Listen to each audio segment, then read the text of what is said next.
official BSB partner series. This is FAB-Racing.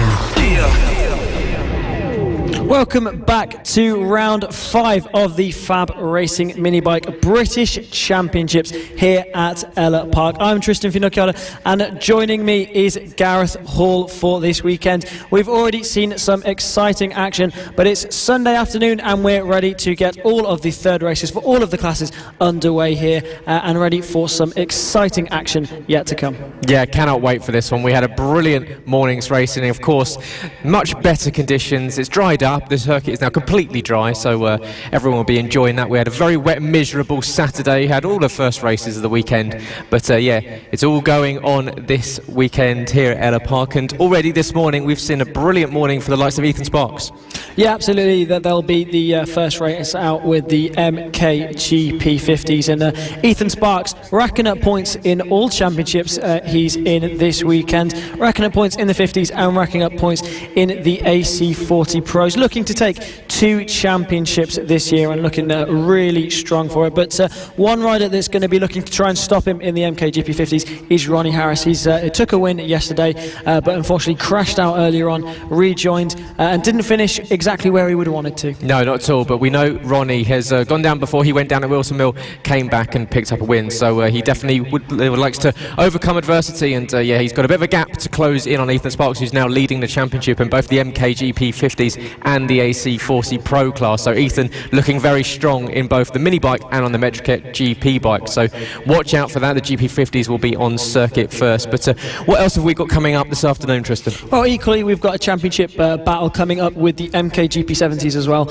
and that's hotting up really nicely with a battle between Lucas Brown and Johnny Garness. Lucas Brown has really turned the heat up this weekend and has really come into his own on that MKGP 70 machine. Took 3 wins back at Wilton Mill and 2 wins so far this weekend, so that's 5 wins on the bounce for Lucas Brown. He's extending that championship lead in a championship that looked as if it was going the way of Johnny Garness early in the season. Yeah, Johnny looking very strong in the early parts of the season, taking multiple wins, but as you say, Lucas has been in supreme form since well, Johnny missed of course with that hand injury last time out at Wilton Mill, and ever since then it's been 5 wins on the bounce for Lucas Brown. It's been he's been inside the top 2 for the last 8 races, so the rider from Hayward Heath and West Sussex has been in brilliant form, and as we said, extending that lead in that MKGP 70 class to upwards of 50 points. So Johnny Garness, a lot of work to do, which should be fun because of course Johnny now a British Talent Cup rider, and I'm sure he'll want to go into that season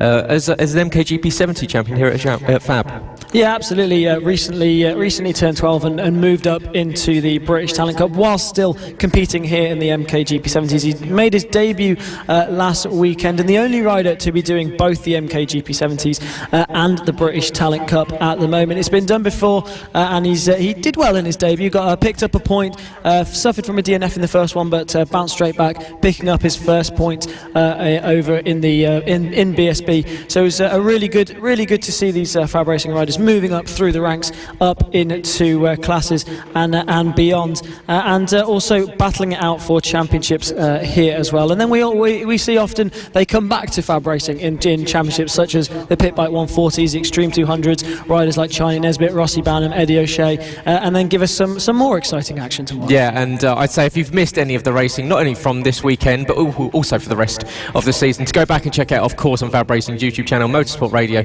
on all their socials, and yeah, enjoy some brilliant racing. But if you've just joined us, welcome to the afternoon session. My name is Gareth Hall. This is Trystan Finocchiaro. We'll be bringing you all of the action for round 5, race 3, here at Ellough Park in East Anglia on the Norfolk-Suffolk border, just outside of Beccles. It's a lovely part of the world, and yes, new track. It's the first time that a lot of these riders will have been here, and multiple conditions. It was almost monsoon-like yesterday afternoon, very, very wet indeed, and dried up very nicely, so we get to see the bikes at full speed, which is exactly what we want. Yeah, absolutely. It's dried up here today for the Sunday afternoon, for all the third races of the day that we will be bringing you here. So make sure to keep following, and also get in touch with us on the social medias, like, share, retweet, do all that stuff, and comment, and just let us know who you're rooting for, and any family. Just drop a message and let us know who you're rooting for this weekend.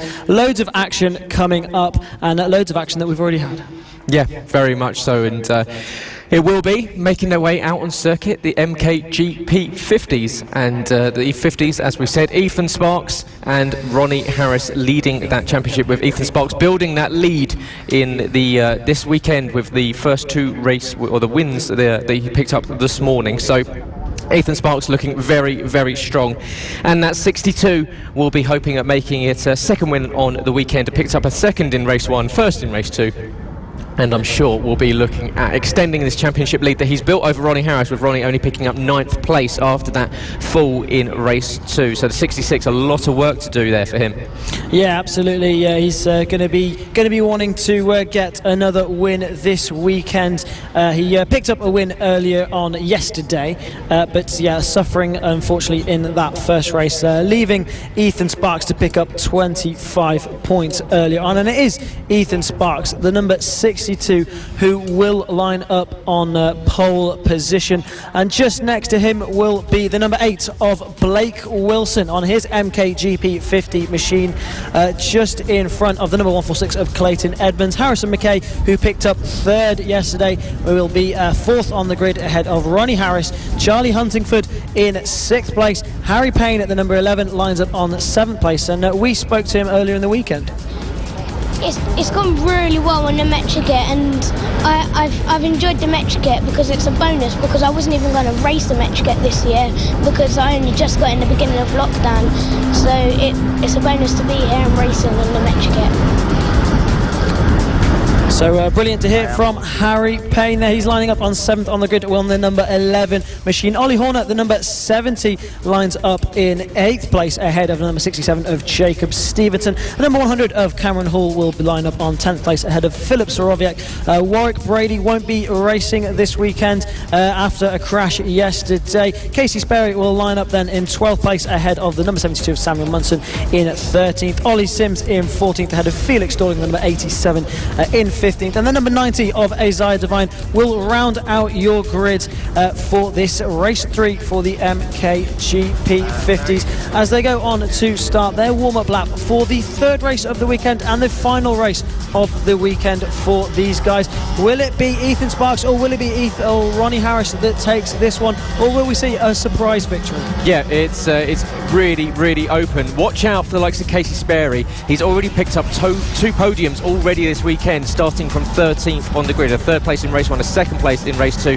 Ollie Sims had a brilliant race 2, moving up from 15th to 5th. So watch out for a lot of the riders coming from the back end of the field. And yeah, we just heard from Harry Payne there quickly. I had a quick chat with him before the weekend, and yeah, really good, nice little story about what got him into racing. And of course, you can watch all of these interviews with all the riders that we caught on Friday later in the week in the FAB-Racing YouTube page, and of course on their Facebook page as well. So yeah, plenty of places to catch up with all these interviews that we conducted with all of the riders throughout the weekend. But it will be Ethan Sparks on pole from Blake Wilson, Clayton Edmonds, Harrison McKay, and your 2nd place man in the championship, Ronnie Harris. A lot of work to do.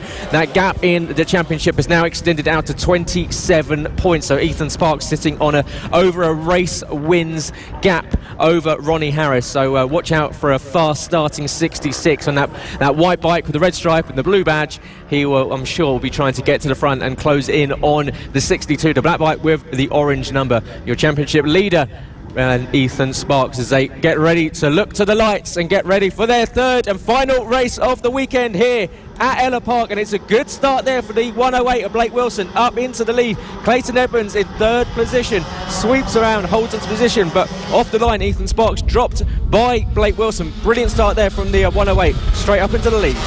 Yeah, brilliant start from him, and was late on the brakes into turn 1, taking that whole shot. Clayton Edmonds up into 3rd, maintaining that 3rd place spot that he had off of the grid. So he'll be looking to pick up another podium in the MKGP 50 class here at race 3 for the MKGP 50s at Ellough Park. A good start then from Blake Wilson, a rider we've seen really come into his own this weekend, fighting at the front of this MKGP 50 championship and looking to pick up some podiums, or a podium in this final race of the weekend for the MKGP 50s. As they come across the line for the first time then. It's still the number 8 of Blake Wilson leading ahead of Ethan Sparks and Clayton Edmonds. Ronnie Harris still down there in 5th place, just behind Harrison McKay, the number 61, who's in 4th. So Ronnie Harris battling it out for the championship with Ethan Sparks, and he's going to be looking to make a few moves stick and get onto the back wheel of the number 62 of Ethan Sparks. There you can just see the black bike with the orange flashes. That's Ethan Sparks. Just in your picture, the number 66, that's Ronnie Harris.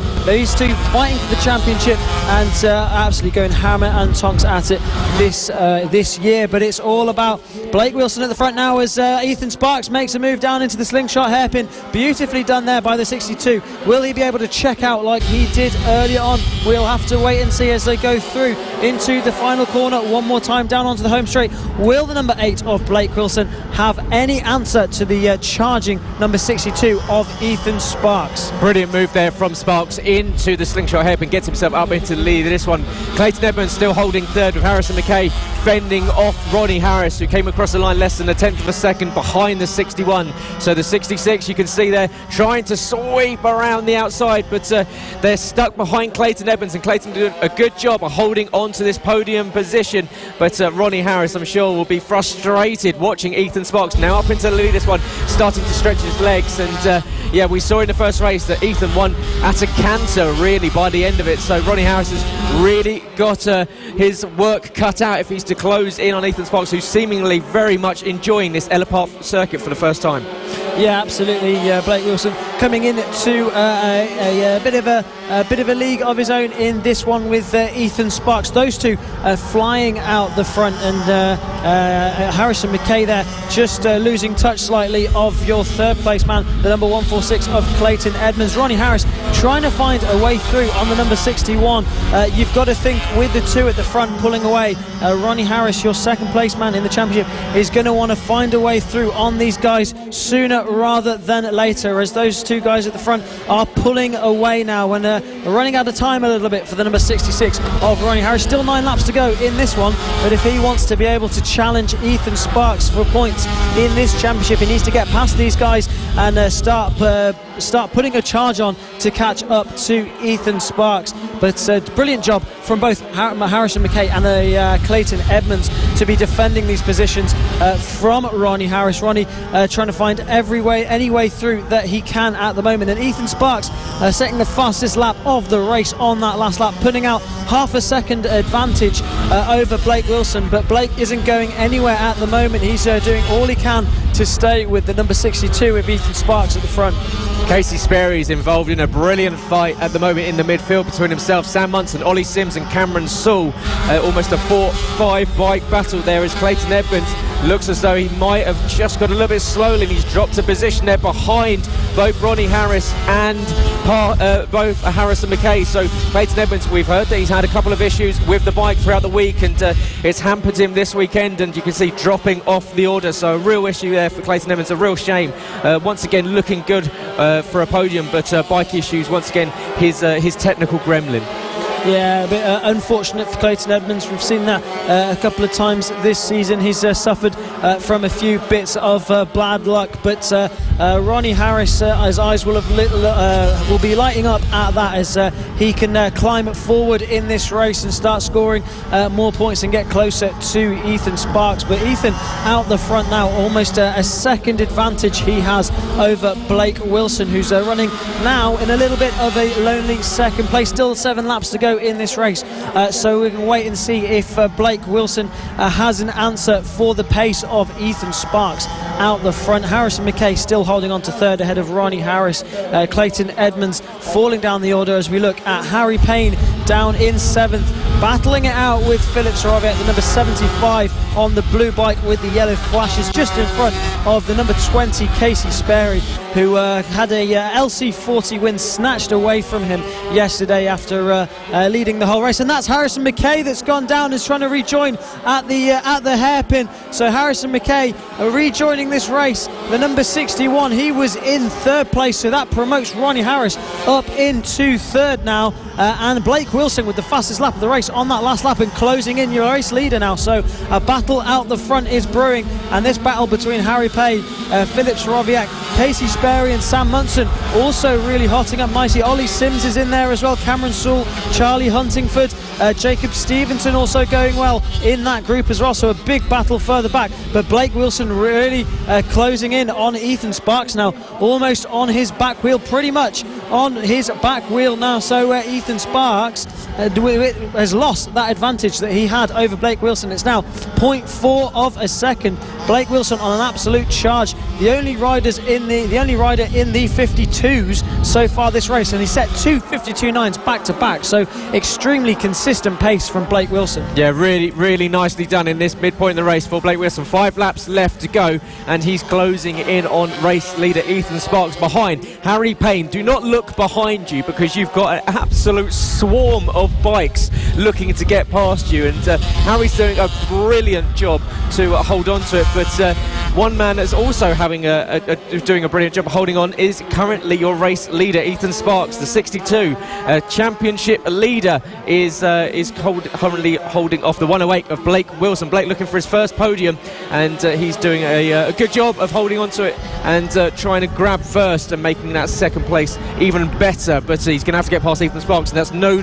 mean task. Behind, Ronnie Harris is now within 3 seconds. So Ronnie, now that he's been set free from Harrison McKay and Clayton Edmonds, is starting to get on the pace, and he's starting to close in on that lead duo. Behind, the battle is still going on between multiple bikes. That's Casey Sperry with Ollie Sims, Cameron Sewell, Charlie Huntingford, all fighting with each other. Harry Payne is still got Philip Sorowiak behind him as well. So this battle through the midfield is really heating up. We've got 4 laps left to go. You can see Philip Sorowiak really starting to hassle the back of Harry Payne, but Harry holding position very firmly. We heard from him briefly on the lead up to the grid, and he was doing a brilliant job. Ollie Sims takes a position there, so Ollie Sims makes a move there on Sam Munson, trying to make a move on Sam Munson.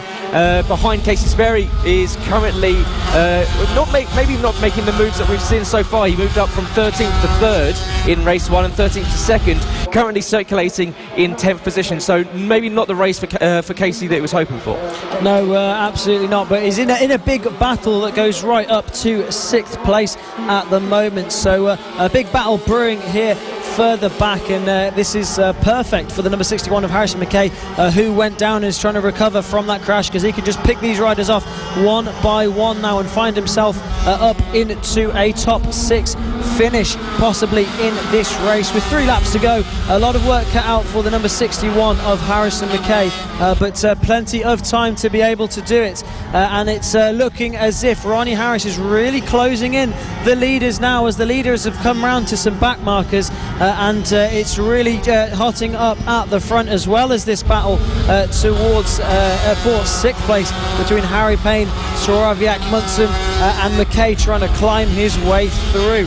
But Ethan Sparks now still leading this one, but Blake Wilson and Ronnie Harris almost together on circuit now. You can see there's a bit of gaps between these guys, but Blake Wilson trying to find his way back onto the back wheel of the number 62 of Ethan Sparks, but Ronnie Harris, he's on a mission as well, a second faster than the 2 guys in front of him on that last lap, and is really trying to bring that gap down. It was 1.9 seconds last time over the line. What will it be this time? They come down into the slingshot hairpin into the penultimate corner. One more corner to go, and we'll find out how far away Ronnie Harris is from these guys as they come on to start the final lap of this race. And it's Ethan Sparks going real defensive down into turn 1. He wants to make sure he can pick up another 25 points here today. Ronnie Harris just a little bit too far to be able to be in touch with these guys, but what can Blake Wilson do about the number 62 of Ethan Sparks? He's all over his back wheel now,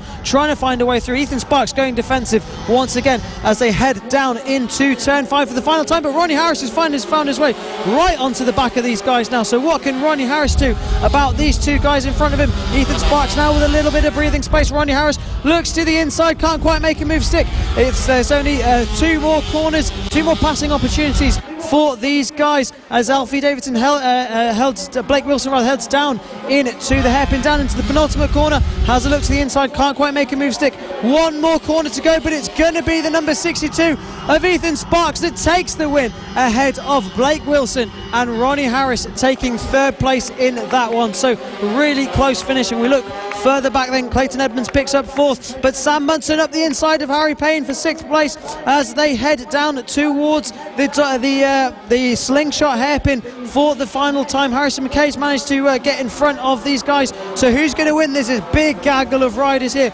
all battling it out further back as they head down through the final corner for the final time, and it's going to be Sam Munson that takes that battle. Harrison McKay took sixth place, Sam Munson in seventh, Harry Payne in eighth there, and a little bit tired after that one, Gareth. Take a breath. What a call there from you. Brilliantly done. What a race from these MKGP 50 riders. That's how you end a weekend here, and doing it in sensational style is Ethan Sparks. He picks up another win, his second on the weekend, a second and two firsts. A brilliant return to Ellough Park for Ethan Sparks. He takes up the win ahead of Blake Wilson, who picks up his first podium, and then Ronnie Harris managing to come up into third place. Clayton Edmonds does recover to fourth with Ollie Horner in fifth. Harrison McKay in fifth position with Sam Munson in seventh position. Harry Payne unfortunately losing that position to Sam on the last lap, with Casey Sperry ninth and Ollie Sims rounding out the top 10.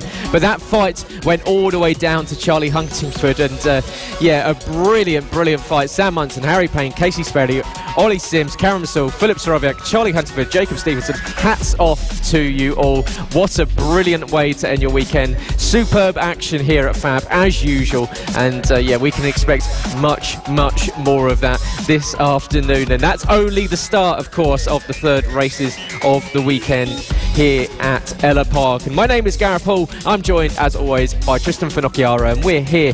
And if you've just joined us, welcome to the afternoon session. It's round 5 of the FAB-Racing Mini Bike British Championships from Ellough Park in East Anglia, and we will be bringing you all the afternoon session here with race 3s. Next out on circuit will be the senior mini motos, and it's been a bit of deja vu if you're Holly Harris in this one. She has unfortunately she's led both races from the pole until the last lap with 3 corners left to go, and Andy Whedon in exactly the same position both times has overtaken her and taken it with 3 corners left to go. So let's see if Holly can hold on to it this time. She will be starting on the pole ahead of Andy Whedon, who's taken those 2 wins. Will Howarth, who is returning, he's picked up a really good third place and a podium in his return to the mini bikes as well. But yeah, if you're Holly, you've got to think she's going to want this win, isn't she? Adding to that one win that she took a few rounds ago. But Andy Whedon seems to have her number this weekend. Yeah, absolutely. She definitely wins the prize of leading the most laps in the senior mini moto category,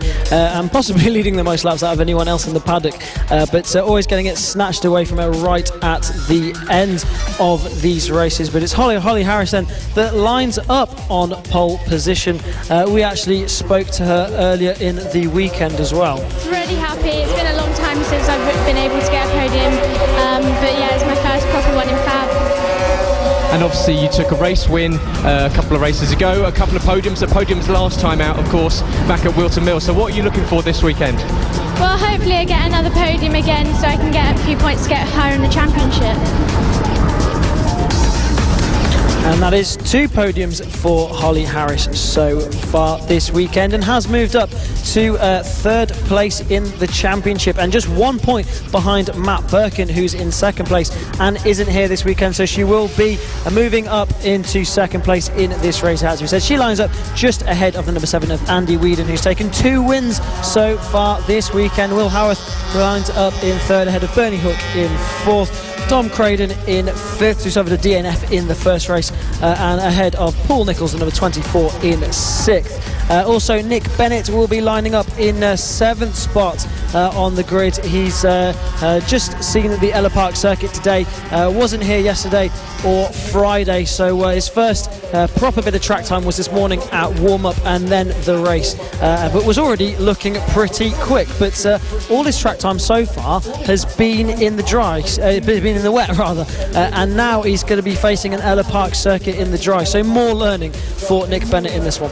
Yeah, and he started really well, was fighting for the podium positions, unfortunately just going down and falling down the order, so unfortunate for Nick Bennett. But watch out for this lead battle. It's Holly Harris versus Andy Whedon. Round 3. Andy Whedon's taking the first 2 rounds. Holly Harris has licked her wounds, and I'm sure she will come back strong in this one. She'll be lining up on the pole, but she will have her eyes firmly fixed on turn 1. But Andy Whedon will see if he can get her off the line and make sure he doesn't have to send it into the last corner. But off the line, it's a good start from Andy Whedon. Holly Harris is down off the start, the bike getting away from her, so already the pole sitter's down. So down into turn 1 goes Andy Whedon, but up the inside is already, we've seen both Bernie Hook and Will Howard with a very good start indeed. So yeah, disaster for Holly off the start line. Yeah, just seemed to get a foot caught off of the line there, and just the bike was making all sorts of shapes, and unfortunately went down off of the line there. But it's Will Howarth then now who's leading this one. We saw was really strong in the dry back at Lid, and now looking to assert his dominance again in the senior mini moto class. Bernie Hook, your championship leader, currently in 3rd, with Andy Whedon, who's picked up 2 wins so far this weekend, in 2nd place. Bernie Hook all over the back of him though there, with the gold bike, the number 0 there, with the black helmet all over the back of the number 7 of Andy Whedon at the moment. But Will Howarth looking to pick up another win in this class. He's been absent from the last 2 rounds. There was no Will Howarth at Wilton Mill or at Clay Pigeon, but he's back here ready to show us what he can do on these smaller bikes in the senior mini moto category, and was the fastest off of the line on that last lap, and already has a 0.7 of a second advantage. There's Holly Harrison back on the bike and looking to pick up points for this championship. So she's looking to recover from that incident off of the line, and catching the number 24 of Paul Nichols. Yeah, just an instant, just trying to too eager to get the bike started and get the jump on Andy Whedon. But with these points, of course, if she manages to finish, she will be moving up in 2nd in the championship. Bernie Hook still leading this one, but Will Howarth, as you say, leading the race and with the fastest lap after the first few laps. And yeah, Will back at the front. He's already taken 3 wins on the season. He's looking for a 4th now that he's back here at FAB. But behind, he's still got Andy Whedon and Bernie Hook. So Andy Whedon, very, very strong weekend for the 7 bike. He's currently in 2nd position. He's taken 2 wins. So if you're Andy Whedon, you've got to be delighted so far with your weekend's returns. Yeah, absolutely. I mean, you can't get much better than winning both races so far, apart from winning the 3rd one. But it looks as if he's going to have to really put a shift on if he's going to take this one, because Bernie Hook now has made his way in front of the number 7 of Andy Whedon, and he's going to be looking to show that he has what it takes to catch Will Howarth. It was 1.2 seconds last time over the line, but now Bernie Hook is ahead of Andy Whedon. Will he be able to close down the number 96 of Will Howarth? Obviously this circuit new to all of these riders, but Will Howarth and as Nick Bennett goes Andy Whedon goes up the inside of Bernie Hook, so Andy Whedon back into 2nd place, and whilst Will Howarth is extending that lead even further, 3.7 seconds it was over the line, so no one's catching Will Howarth. 54.9 on that last lap, which is a good bit quicker than anyone else on circuit. Yeah, 1.2 seconds faster than both Andy Whedon and Bernie Hook on that. But in fact, that battle for 2nd position is bringing Nick Bennett into play. He's closing the gap now down to 2.2 seconds. So Nick Bennett not out of this fight for the podium. This fight here between Andy Whedon and Bernie Hook, your reigning champion and championship leader on the gold bike with the gold visor on that black lid. He is definitely looking at picking up some more points, and it's interesting to see Bernie. He's had a couple of off races, just kind of fighting down 2nd and 3rd, but now Will Howarth is back. Does that make you pick up the pace now that he knows, oh, there's someone here that's going to be picking up some wins? I need to make sure that I'm getting 2nds, 1sts, wins. He needs to be pushing a little bit harder. Absolutely. I mean, we know how scary it can be when Will Howarth comes back into a championship. We saw over in the Moto team class the face of Simon Clowes when we mentioned that he was news that Will Howarth was back, but now it's Nick Bennett that's caught up to these guys, tries to go around the outside of the championship leader, but that's not going to work. The number 0 is the championship leader for a reason, but he tries to go up the inside, so Nick Bennett really finding good pace here to catch up to this battle for second place, and if he can get through on these guys, and he's got through on the number 0 of Bernie Hook, and now his sights will be set on Andy Whedon, the number 7. So the number 711 chasing down the number 7 now, and if Nick Bennett gets through on these guys, I have a feeling he's going to be able to pull away. Yeah, Nick Bennett has been looking very, very strong. We've got 5 laps left to go, as that turns into 4 laps left to go as Will Howarth crosses the line, and he's got himself a monster of a lead. Across the line comes 2nd, 3rd and 4th in quick succession, and it's a 7.4 second lead for Will Howarth, and of course we'll see him later this afternoon in the motor team class as well, where he's already taken 2 wins on the weekend. But this battle between Andy Whedon, Nick Bennett and Bernie Hook is going to go right down to the wire. Holly Harris has managed to pass or catch and pass Dom Craden, so she now moves up into 5th position. But yeah, it is Will Howarth at the front checking up, but you can see, as you say, Nick Bennett really closing in on Andy Whedon now, looking very, very strong. In fact, he's got a good run on him here, but the door firmly shut by Andy Whedon. Andy will be buoyed by his 2 victories already so far this weekend. Bernie Hook, in fact, gets a really nice run out of the dogleg hairpin down towards the slingshot hairpin. Can he go down the inside? No, Nick covers that apex and shuts the door. But once again, these 3 just enjoying the company out on circuit, it seems. Yeah, absolutely brilliant battle going on here as Bernie Hook has a look up the inside through the final corner. That would be a very scary move to make stick, and it just opts out of that one. But Nick Bennett now, what can he do about Andy Whedon? He's caught up to these guys rather quickly, but now just stuck in that group at the moment as Bernie Hook goes up the inside at turn 2. Brilliant move there from Bernie Hook, and Andy Whedon has a moment coming out there. Nick Bennett looks to the inside, can't quite make a move stick, so all action here at the moment as Nick Bennett still stays in the middle of that group, but we have a swap around with 2nd and 4th as Bernie Hook goes up into 2nd, Andy Whedon now down to 4th. There's Holly Harris, the number 15, recovering from that fall earlier on, up into 5th place now, so we'll be set to pick up some points for that championship. Really unfortunate way to end the weekend, but we'll move up into 2nd place in the championship nonetheless, picking up points in this race. Back to this battle further up the front then, it's Bernie Hook now who's putting the hammer down at the front now, setting a 56.1 on that last lap, and a good almost a second quicker than Nick Bennett on that last lap, and pulling out a little bit of a gap now as they come up to some lapped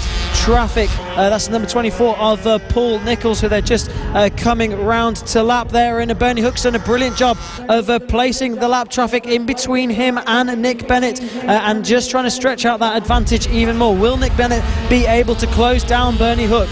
Yeah, playtime was over for Bernie Hook. He was finished battling, and he wants to get to the front of this gaggle of bikes and check out, and that's what he's done. He's bought himself a nice gap between himself and Nick Bennett, who's in 3rd. But I say that as Bernie Hook goes very deep into the slingshot hairpin, opens the door for Nick Bennett, so that gap that was up at about 0.7 of a second is now down to about 2 as they come up to the line. We're on the last lap of the race, and Will Howarth is streaking away. He's now into the infield section just as his competitors and rivals cross the line. So Will Howarth off into the distance, but up the inside goes Nick Bennett into 2nd position. So that fight for 2nd has now changed. It's Nick Bennett that's got past Bernie Hook. So Nick Bennett now up, and it looks as though Bernie Hook has dropped a little bit of a gap between himself and Nick Bennett. So that might be Nick Bennett up into 2nd. Will Howarth is entering into, in fact, we've got an issue for Bernie Hook because he's dropped behind Andy Whedon. So Bernie Hook already falling down, but Will Howarth coming into the final few corners of this one. What a race, what a return to the weekend for Will Howarth on the mini bikes. He comes home, he picks up 3rd in race 2. He's going to pick up an absolutely blistering win here. Across the line comes Will Howarth in 2nd position. It's going to be a fight for Nick Bennett, who's made his way into it, used that unfortunate issue for Bernie Hook, who's cruising to the line. Andy Whedon in 3rd, and Holly Harris is just about going to miss out on catching Bernie Hook, and Holly Harris comes across the line in 5th position behind Bernie Hook. Dom Craden in 6th place. But yeah, Bernie Hook, I'm sure he's sweating under that. He had to cruise around the last 2/3 of that lap, and Holly Harris only 3 seconds behind after being 12 seconds down at the start of the lap. Yeah, absolutely, but still picking up points for that championship was Bernie Hook, and equally Holly Harris now moving up into second place in the championship, behind Bernie Hook, your championship leader. But a brilliant victory from Will Howarth. He's returned and showed us what he can do in this senior mini moto category. So a brilliant win by 7.1 seconds over the number 711 of Nick Bennett. Andy Whedon rounding out the podium ahead of Bernie Hook, Holly Harris, Dom Craden, and unfortunately Paul Nichols suffering from a DNF late in that race. So brilliant action there by the senior mini motos. But up next, it's the little ones on the mini motos with the AC40 Pros, the junior riders starting off their careers, but already with a little bit of experience. These guys, the likes of Ethan Sparks at the front of this one, who we saw earlier on in the MKGP 50s, really strong at the front of this one, battling for the championship with Josh Williams, who's just struggling a little bit this weekend. Yeah, he is. Maybe not in the same kind of pace that we've seen so far this season from Josh Williams, but it's allowed Ethan Sparks to move up to 287 points in the championship. So a big lead for Ethan in this one, and equally after his results that we've seen so far from the MKGP 50s, Ethan looking very, very comfortable here at Ellough Park. And welcome everyone for round 5 of the Fab Racing Mini Bike British Championship here at Ellough Park. Whether you're watching at home or you're listening live in the paddock, or of course you're listening on motorsport.radio, the world's only 24/7 live streaming motorsports dedicated radio station, from all things from 2 wheels to 4, with interviews, commentaries, radio shows and music. It's got it all. And of course, if you are watching at home, get in touch with us. It's always good to hear from you at home, who you're watching, who you're supporting. If you're having a good weekend, it's always here. Nice to hear you drop into the comments, and equally everyone in the paddock, we hope you're having a wonderful weekend here in East Anglia. And it is on pole position. It is going to be Archie Gibbs, 2 second places so far for the number 3 bike, with Marco Holt in second position. He's picked up 2 third places. Thorley Trevorrow in third position, with Ethan Sparks. Watch out for him. 2 race wins so far this weekend in the AC40 Pros. He is lining up in 4th, with Archie O'Brien in 5th. Luke Fitchett 6th, lining up with Josh Williams in 7th. Alongside brand new to this category this weekend, Byron Johnson in 8th. Bill Harris in 9th. Noah Guillory 10th. Bailey Lawrence in 11th, with Austin Johnson, who's equally moved up, as we've got a bike down already, and that is Thorley Trevorrow. And Thorley down already on the warm-up lap as they go to the grid. So being caught out by one of the corners just as they went down towards the dogleg hairpin.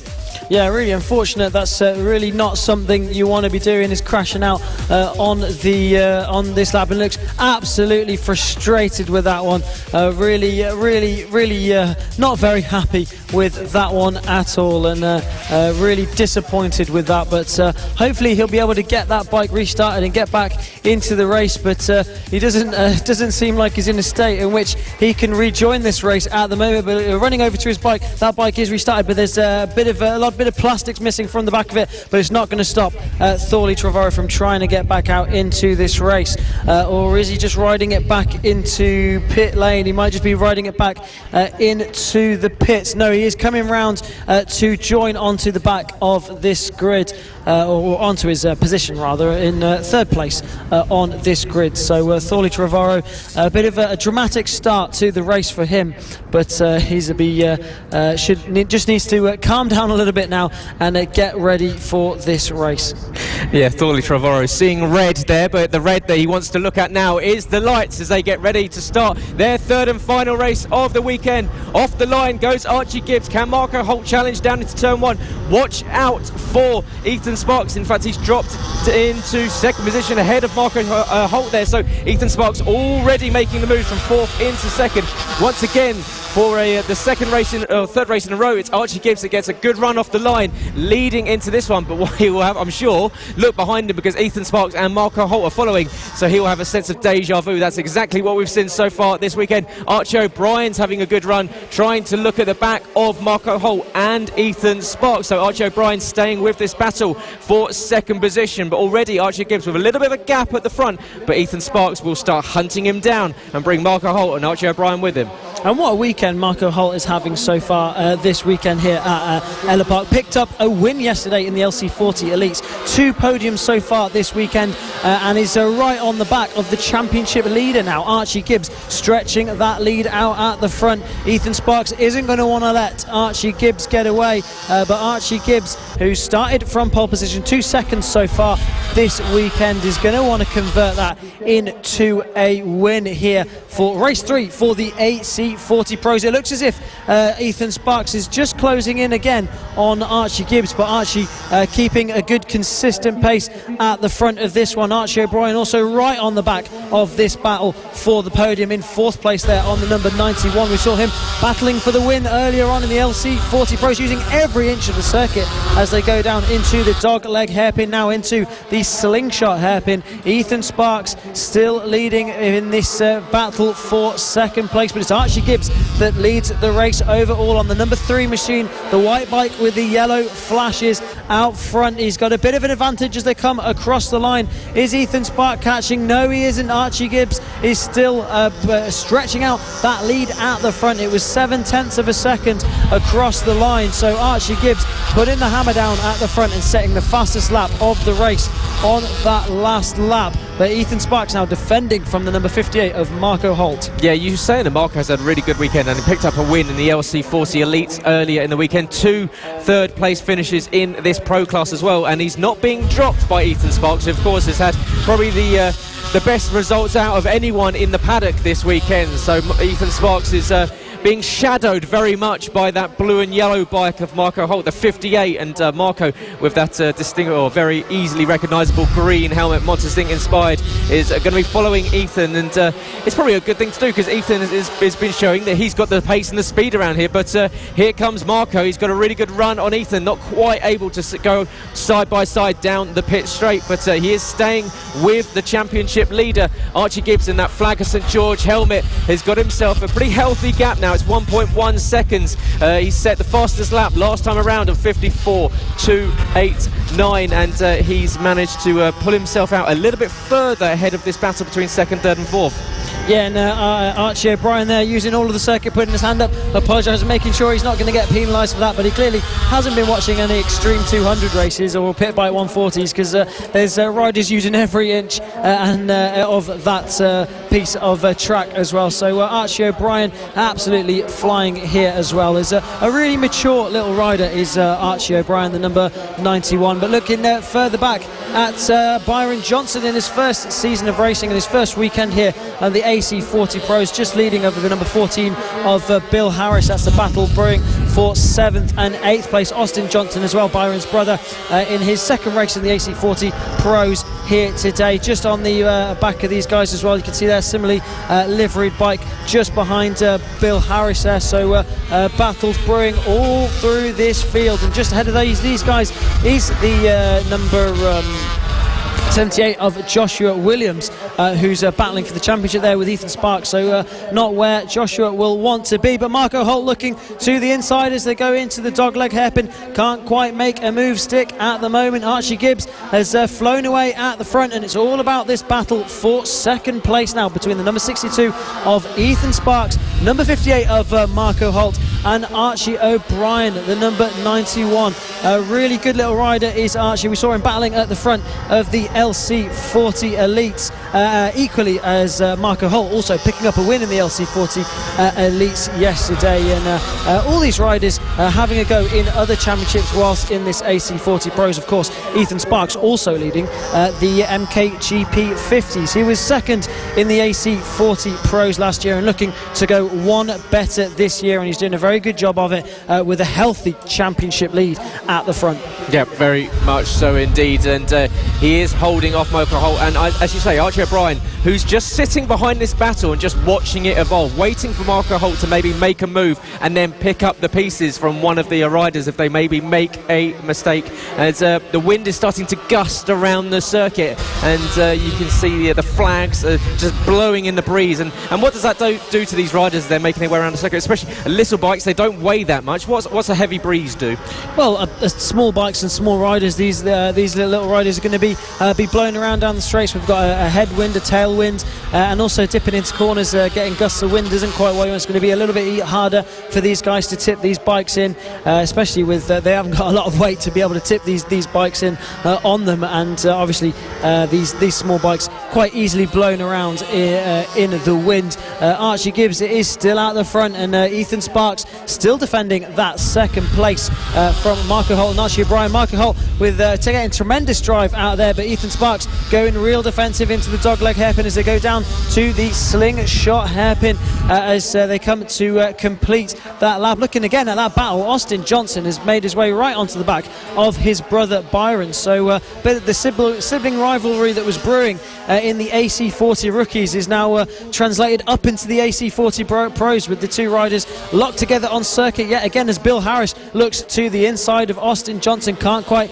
make a move stick down into the slingshot hairpin. Looking again at the inside, Bill Harris eager to get through on Austin Johnson there. So the two Johnsons battling it out on circuit for 7th and 8th place, and don't count Bill Harris out as well. He's looking menacing as Austin Johnson goes up the inside of Byron Johnson at turn 1. Byron has a small look behind him, wasn't expecting his brother to come through there, but he'll be eager to get past the number 37 of Byron Johnson. Yeah, slight wobble for Byron Johnson's front tyre there as he exited turn 3, but back on the pace and back on Austin Johnson. And yeah, this is a fight that we've seen in the rookie class, and now they've transitioned up to the pros, and it's great fun to see these two, as you say, sibling rivalry for the pair, and this time around it is Austin. But on to the final lap goes Archie Gibbs, and he's been a bit of an unknown man. 3.8 seconds up the road from Ethan Sparks, and Archie Gibbs is looking at making 2 second places into a first place, and ending the weekend in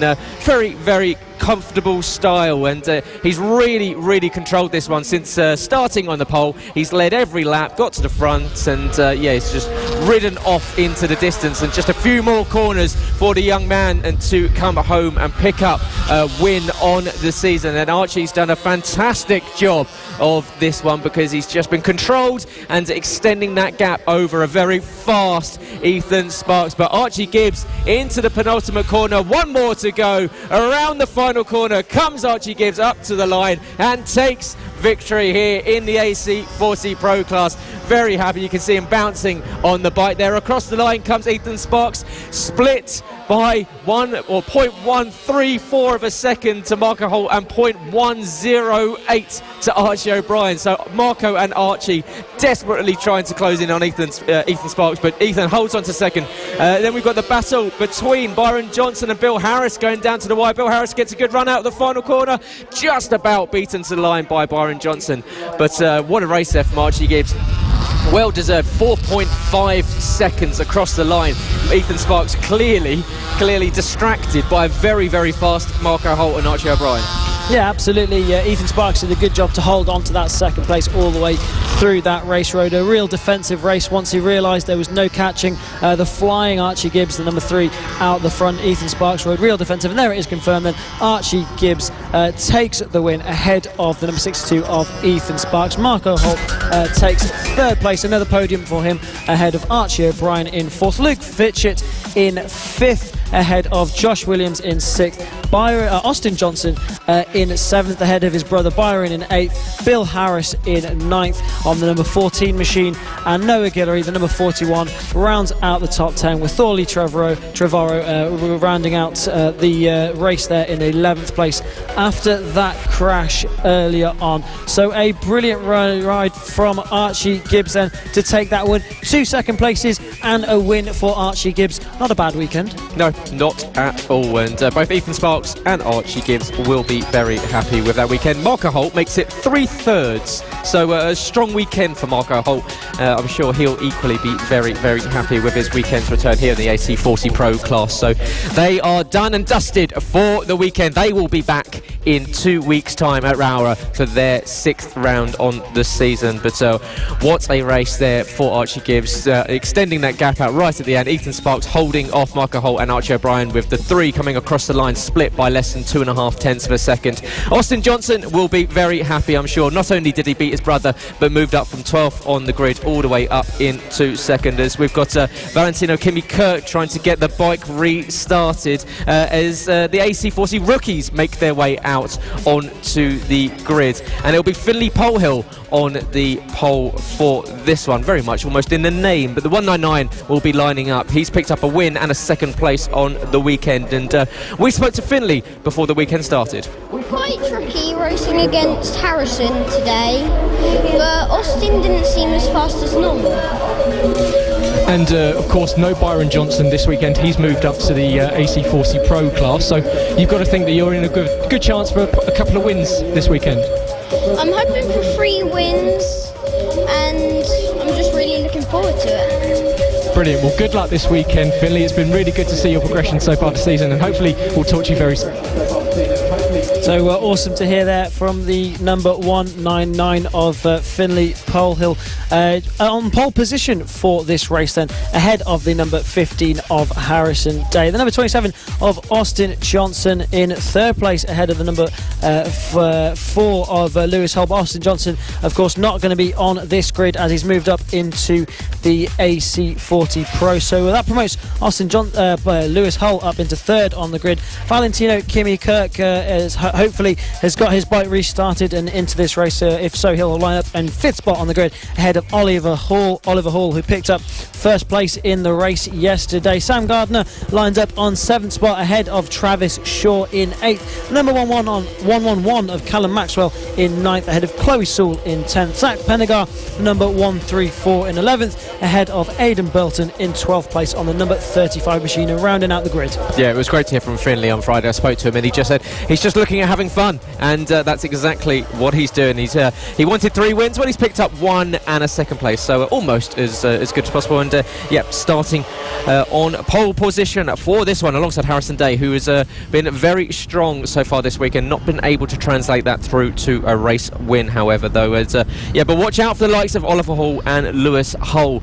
The pair of them have been glued together and have been fighting it out for the podium. And Oliver Hall has been very, very happy with his weekend's returns. He was desperately hoping for a podium. Well, he's got 2 of them so far, but it will be Finley Polhill versus Harrison Day off the line as they look to the lights and get ready to start their third and final race of the weekend. Off the line goes Finley Polhill, gets a good start. Alongside comes Harrison Day. Can Harrison get the run into turn 1? He is. So Harrison is going to look to the inside. They go side by side through turn 1.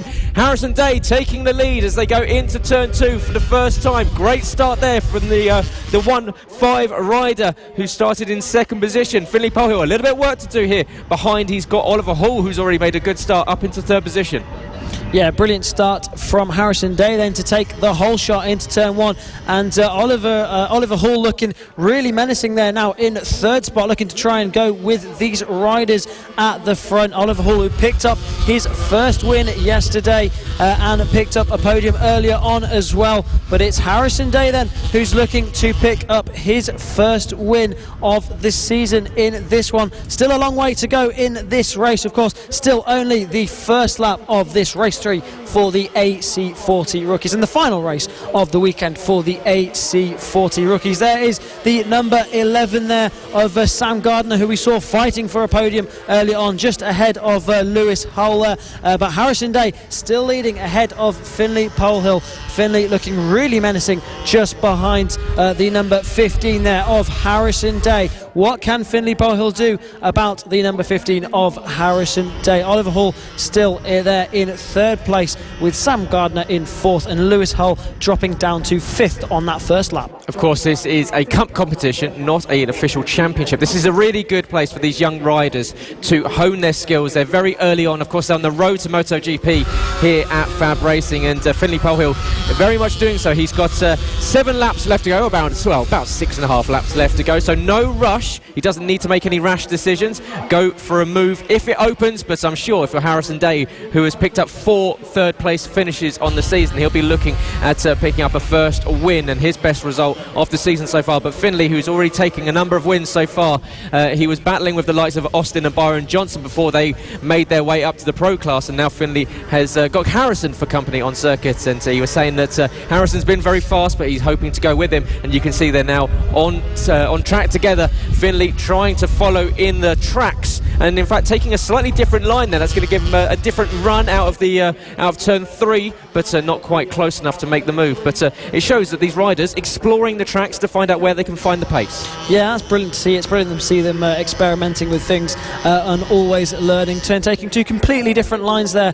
You see Harrison Day was able to hold a little bit more mid-corner speed, taking that tighter line, but with Finley Polhill taking that wide sweeping line, seemed to get a little bit of a better drive out of turn 2 down to the tight turn 3. Looking back at the number 11 then of Sam Gardner, battling out again with the number 5 of Lewis Hull. That's the battle for 4th place going on, with the number 3 of Oliver Hall a bit further down the road in 3rd place, looking to pick up another medal here this weekend, and that'll be 3 from 3 if he can keep it like that. There you can see the number 3 of Oliver Hall just tipping down into turn 1, but it's Lewis Hull now ahead of Sam Gardner. So Lewis Hull, who's made his way up into 4th spot on the number 5 machine, the number 11 going up the inside of the number 5 of Lewis Hull. So these two battling it out for that 4th place, and this battle hotting up really nicely, just as hot, just as the battle for first place is between Harrison Day and Finley Polhill, the number 15 and the number 199. Yeah, really good race here, especially for Oliver Hall coming into this one and picking up his first podium, first win, and he's looking at another 3rd position at the moment, so we'll be using all spaces on the podium so far this weekend. But it's Harrison Day still holding off Finley Polhill as they exit the slingshot hairpin, entering into penultimate corner on the lap. We've got 4 laps left to go. Finley Polhill has still got time to make a move on Harrison Day, just staying with him. You see ducking down, bringing those knees in and trying to make sure that he closes right in. In fact, he gets a really good run, but Harrison taking a different line through the exit of turn 1 as they come into the infield section, and Finley closing in and going very wide, and that's going to give him that, as you say, that extra mid-corner speed and that run down. In fact, he's going to go to the outside line, try and cut to the inside. So yeah, you can see Finley really trying to find that way past. He's trying to get into the peripheral vision of Harrison Day, moving from left, moving to right, trying to find the way around. He's going to go to the outside line. Can he get the grip? Not quite close enough, but he's almost side by side. Harrison Day is got his hands full trying to keep Finley Polhill behind. Finley doing a great job, but just trying to find out where he can find that opening to get past Harrison.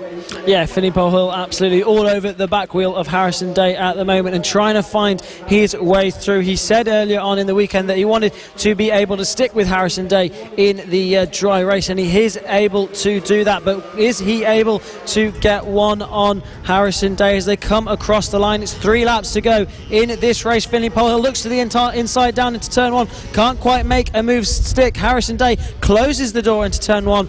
Ellough has another look into turn 2, still no way through for the number 199 of Finley Polhill, taking that wide swooping line through turn 2, gets a brilliant drive out of turn 2. Has a look as they go down into turn 3, and I believe we have Lewis Hull who's gone down and out of the race at the hairpin. So unfortunate for Lewis Hull. So that battle there between Lewis Hull and Sam Gardner, now just for Sam Gardner to roll around by himself down in 4th place. But this battle for the front really hotting up now. It's the number 15 of Harrison Day and the number 199 of Finley Polhill.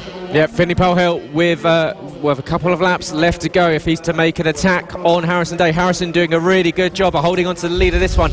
Managed to get a better launch off the line, has held on to the lead since then, and he's just got 2 more tours of this Ellough Park circuit to hold on for victory. But Finley Polhill's got a really good exit out of the final corner. They're side by side into turn 1. Once again, Harrison sweeping around and cutting the nose off of Finley Polhill, but Finley up the inside as they go into turn 2. Once again, Harrison doing doing a masterful job of holding on to this race lead, and Finley trying to find every single avenue to get past Harrison, but Harrison doing a really, really good job, and this is a stellar ride from the 15 bike to hold on to the race lead. We've got a lap and a half left to go. Finley Polehill is trying everything. You can see using wide lines, tight lines, once again up the inside, but once again Harrison closing the door at the final moment, and Finley's going to have to reset himself. Yeah, absolutely. Finley all over the back wheel and has a look down into the hairpin. Can he make a move stick? He's up the inside, and yes, he can. Will he run it wide? Will Harrison be able to get the crossback? Harrison running over the curbs on the inside of the hairpin there. Brilliant stuff from Harrison Day there, but now that's allowed the number 199 of Finley Polehill to have a little bit of breathing space as they go on to the final lap. Down into turn 1 for the final time. Finley Polehill setting the fastest lap of the race on that last lap. Will Harrison Day be able to do anything about the charging 199 of Finley Polehill on this final lap? It just seems to me like Polehill has timed it to perfection on this final lap. He studied Harrison Day for a lap, found his way through with 1 lap to go, and now he's pulling away from the number 15, but still a brilliant ride from Harrison Day in this race to stay in that second place, picking up another podium for the youngster. And Finley Polehill, it's got to be said that he's going to be moving up to the AC40 Pros very soon, as he's racking up the points in this AC40 Rookies class. Once he reaches 234 points, he will have to move on to the AC40 Pros. But this is race 3 for the AC40 Rookies, and it is the number 199 of Finley Polehill that takes the win here for race 3 of the weekend at Ellough Park. Harrison Day taking a brilliant second position, and Finley Polehill setting the fastest lap of the race on that last lap again. The only rider into the 59s. Oliver Hall will come across the line to take another podium this weekend. A brilliant weekend for the number 3 of Oliver Hall, with Sam Gardner picking up another 4th place, and Travis Shaw will be coming around to pick up 5th. So a brilliant win there for Finley Polehill, and perfectly timed. Yeah, very, very much so. Well deserved there for Finley Polehill. He wanted 3 wins, well, he's got 2 out of 3 in a second place, so a brilliant weekend for the 199 bike. Harrison Day will be very happy with second position, maybe a little bit disappointed losing the lead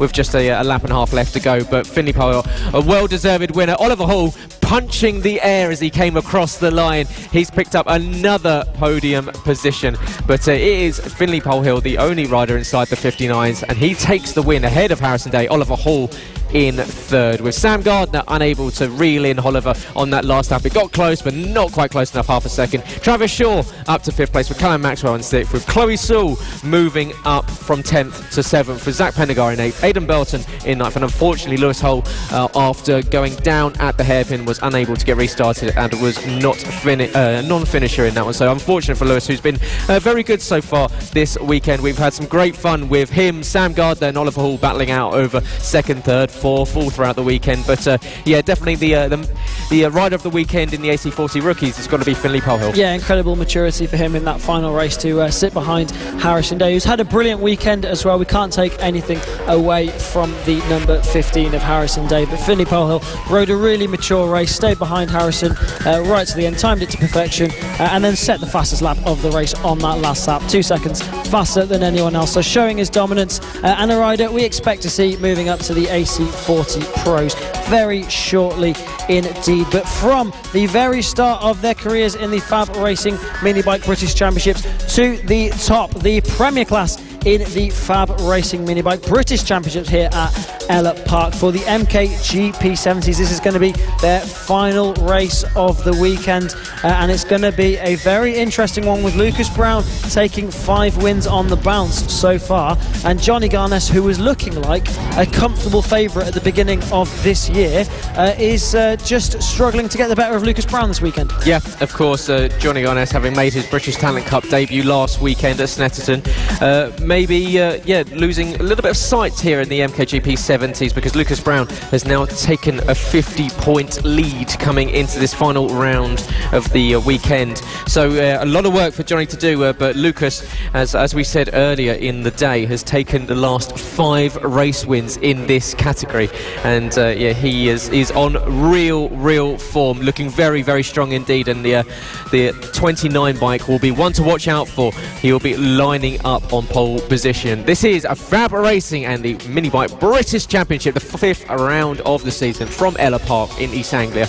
And my name is Gareth, joined by Trystan Finocchiaro, and we have Lucas Brown on pole position for this one, the MKGP 70s, their third and final race of the weekend, with Josh Bannister in second, Johnny Garness in third, Harrison McKay in fourth, with Alfie Davidson in fifth, Mason Foster in sixth, with Clayton Edmonds in seventh, Ben Jolliffe in eighth, with Holly Harris ninth, Felix Dorling in 10th, with Jacob Stevenson in 11th, with Ted Wilkinson in his debut weekend in 12th. One rider we spoke to earlier this weekend was Clayton Edmonds. We found out how his season's gone so far.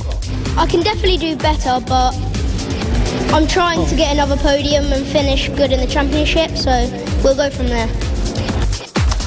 So good to hear that from the number 146 of Clayton Edmonds. Lining up just next to him will be the number 125 of Ben Jolliffe. Harley Harris, who we saw earlier on in the senior mini motos, in 9th on the number 15 machine, ahead of Felix Dorling in 10th, Jacob Stevenson in 11th, and Ted Wilkinson making his debut on tarmac this weekend on the number 128 Metrokit GP70. Lucas Brown then, he's got 2 wins so far. Can he make it 3 from 3, or will Johnny Garness have anything to say about the number 29 rider? Josh Bannister in second place. A good qualifying for Josh, and hopefully he can capitalise on it in this one. He's just suffered from some bad luck so far this weekend, and has had a bit of an unlucky season so far as the number 2 of Josh Bannister, but hopefully he'll be able to turn his weekend around here and pick up a podium in the final race for the MKGP 70s. Will it be Brown? Will it be Garness? Or will we see a surprise?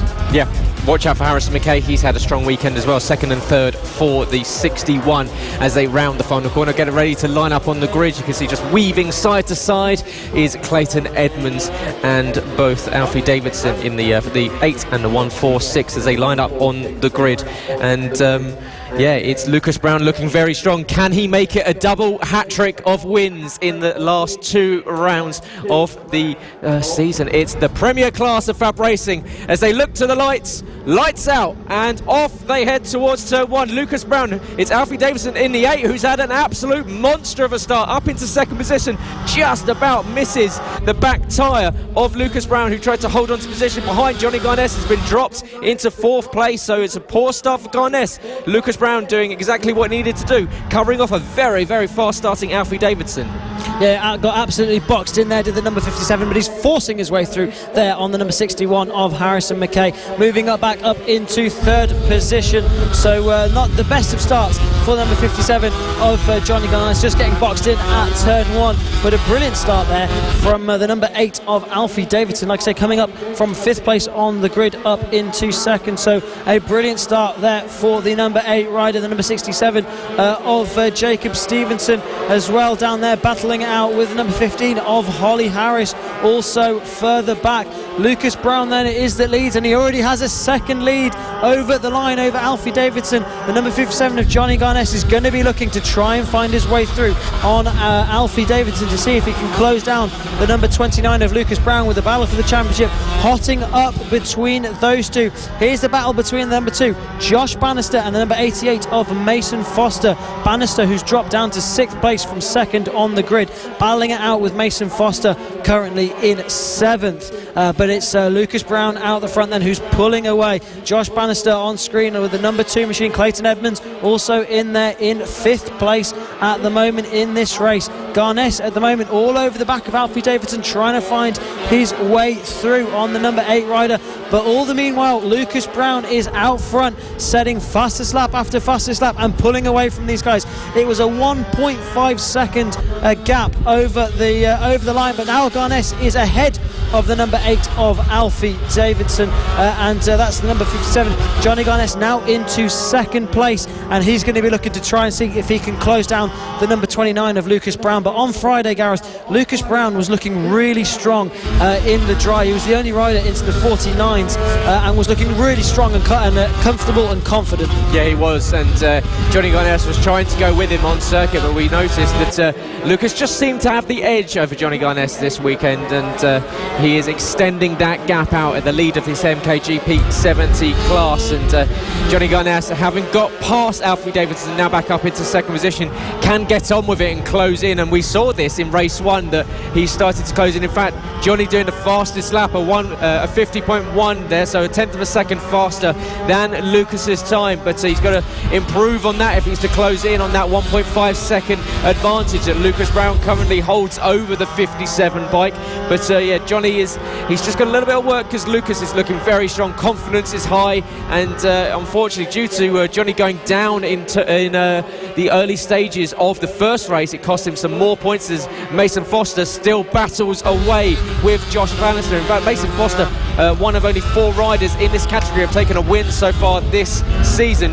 It's only been Lucas Brown, Johnny Garnett, Casey O'Gorman and Mason Foster with a sensational win in the wet earlier in the season, and he's currently down in 7th position, fighting with Josh, who once again, so after starting on the front row, not having the best of weekends, and he's one of your picks for the season next season because of just the poor luck he's had. But he now finds himself with Mason Foster all over his back tyre. And in fact, Mason Foster now has a look to the inside, but Josh trying to close the door. Mason looking very, very racy indeed. They're fighting over 6th and 7th position. Clayton Edmonds is in 5th position on his own with Harrison McKay up in 4th. Alfie Davidson has dropped off the back of Johnny Garnett. It's now 1.9 seconds back from Johnny.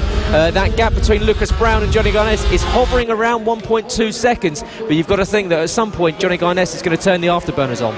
Yeah, absolutely. The gap's coming down, but it's coming down very slowly. Still 8 laps to go in this race, but that's Lucas Brown who's out of the race, perhaps with a technical problem there on our screens. That's the number 29, Lucas Brown, championship leader, is out of the race, so that's going to gift the number 57, Johnny Garnett, the race lead, promote Alfie Davidson up into 2nd and Harrison McKay up into 3rd. So disaster for the number 29 of Lucas Brown. He's taken 2 race wins so far this weekend and pole position, but this is the perfect scenario for Johnny Garnett. Yeah, absolutely, and he's not getting his own way though, because he's still got Alfie Davidson right on his tail. So Alfie will be sniffing a win here, and Johnny Garnett is there for the taking, and he's only a couple of tenths of a second up the road. So Johnny has got to keep on 2 tyres and make sure he can make it around the next 6 laps. But Alfie Davidson, you can see, closing right in. They both would have gone past Lucas Brown and seen that the rider was walking away. So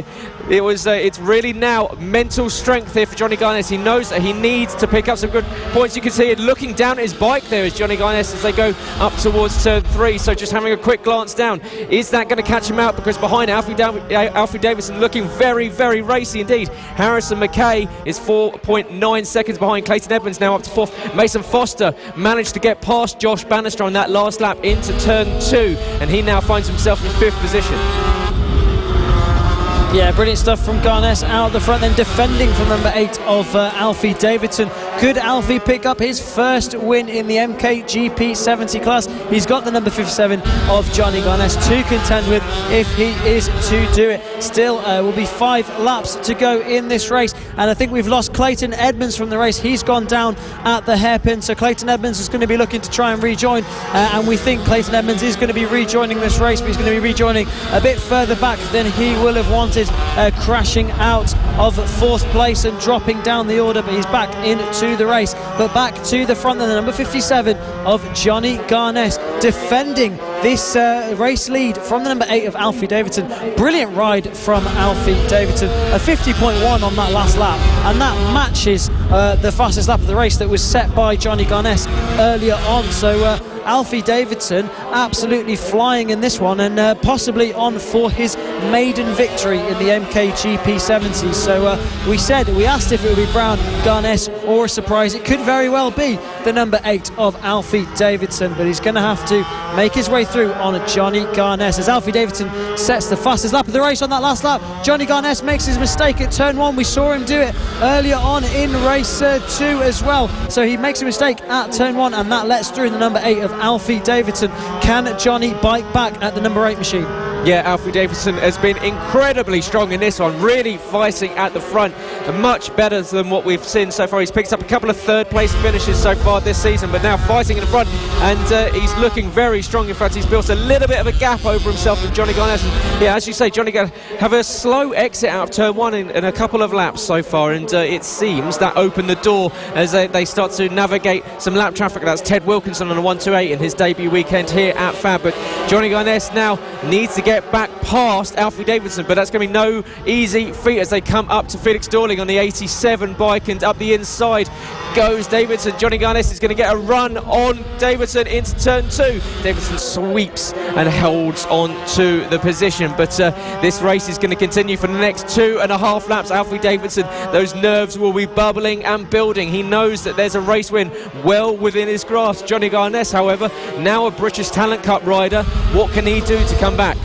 And what a treat we're in for here for the MKGP70 class, the premier class here at the FAB-Racing Minibike British Championships. These riders on their road to MotoGP, just coming on to finish this lap, and will be starting the penultimate lap of this race. 2 laps to go it will be then as they come across the line. 2 laps to go for Johnny Garnett and Alfie Davidson.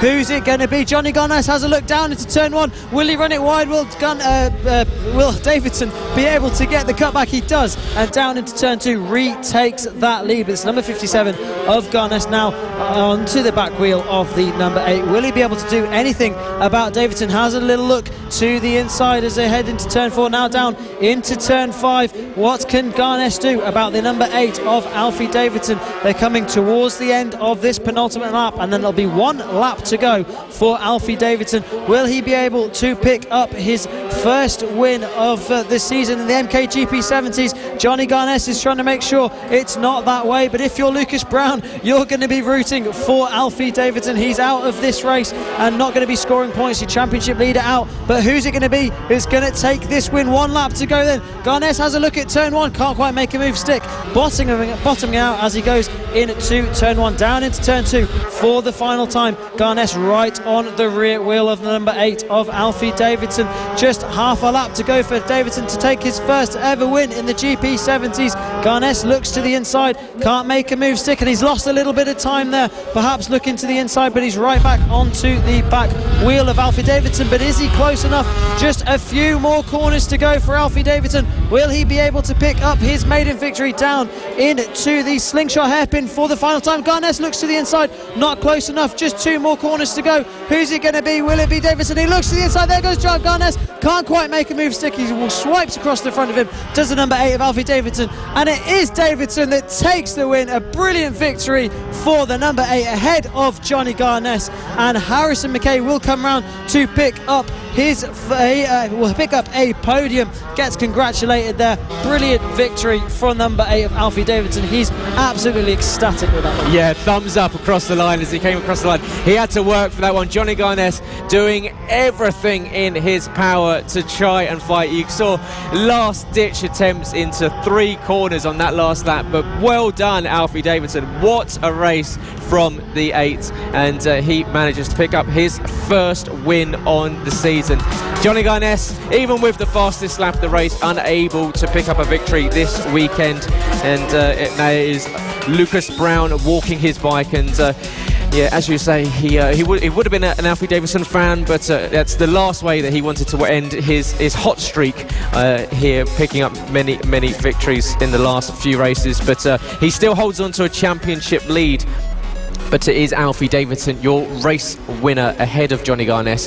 Harrison McKay finished in 3rd position, with Mason Foster making his way up to 4th after Clayton Edmonds unfortunately going down at a slingshot hairpin. Josh Bannister in 5th, with Ben Jolliffe working his way up to 6th position. Jacob Stevenson in 7th, Holly Harris in 8th. Clayton Edmonds recovering to 9th position, ahead of Felix Dorling and Ted Wilkinson. Of course, we lost championship leader and 2-time race winner this weekend, Lucas Brown, earlier on in the race. Only managed 4 laps. Unfortunate for Lucas, but hasn't lost too much ground with that late move from Alfie Davidson getting past Johnny Garnett. Yeah, absolutely. I mean, Johnny Garnett will be almost halving that gap at the front. That'll be down to 20 points at the front. front. So Lucas Brown still leading the championship and still with a comfortable lead of 25 points ahead of Lucas Brown. But it's all about Alfie Davidson. What a victory that was for the number 8, taking his first victory in the MKGP 70 class, and did it in absolute style against the number 57 of Johnny Garness. And he's got one on the British Talent Cup rider now. Yeah, and well deserved, so congratulations, Alfie. Brilliant race from yourself. But on to the next race, and it's the third race of the weekend for the Extreme 200s. They'll be heading out on circuit very, very soon. And it's almost like a mini British Talent Cup plus grid, this, isn't it? We see many of the riders that have made their way through FAB and up onto the BSB paddock. Yeah, absolutely. We see a lot of BSB riders in this class because a lot of BSB British Talent Cup riders tend to train on the likes of Honda CRF 150s, KTM 85s, stuff like that, and this gives them a place where they can train and race at the same time. And lining up on pole position for that one will be the number 93 of Harrison Crosby, but expect to see many familiar names from the British Superbike paddock in this one. One of them being the number 86 of Charlie Nesbitt, who we've seen a lot in the FAB Racing categories. Of course, Motorstar champion from a few years back, also been and rode over at the Junior World Championships and done all sorts, and now here racing at FAB Racing in the Extreme 200s, and also leading a couple of championships, so and here helping the kids out as well. So Harrison Crosby, it will be though, lining up on pole position on the number 93 machine ahead of Eddie O'Shea, the number 8, and Charlie Nesbitt on the number 86 machine will line up on third spot, and we spoke to him earlier in the weekend. Yeah, just here really for the kids, messing around on every bike I can. Just if I can help out with the little ones I can, so that's what I'm doing at the moment.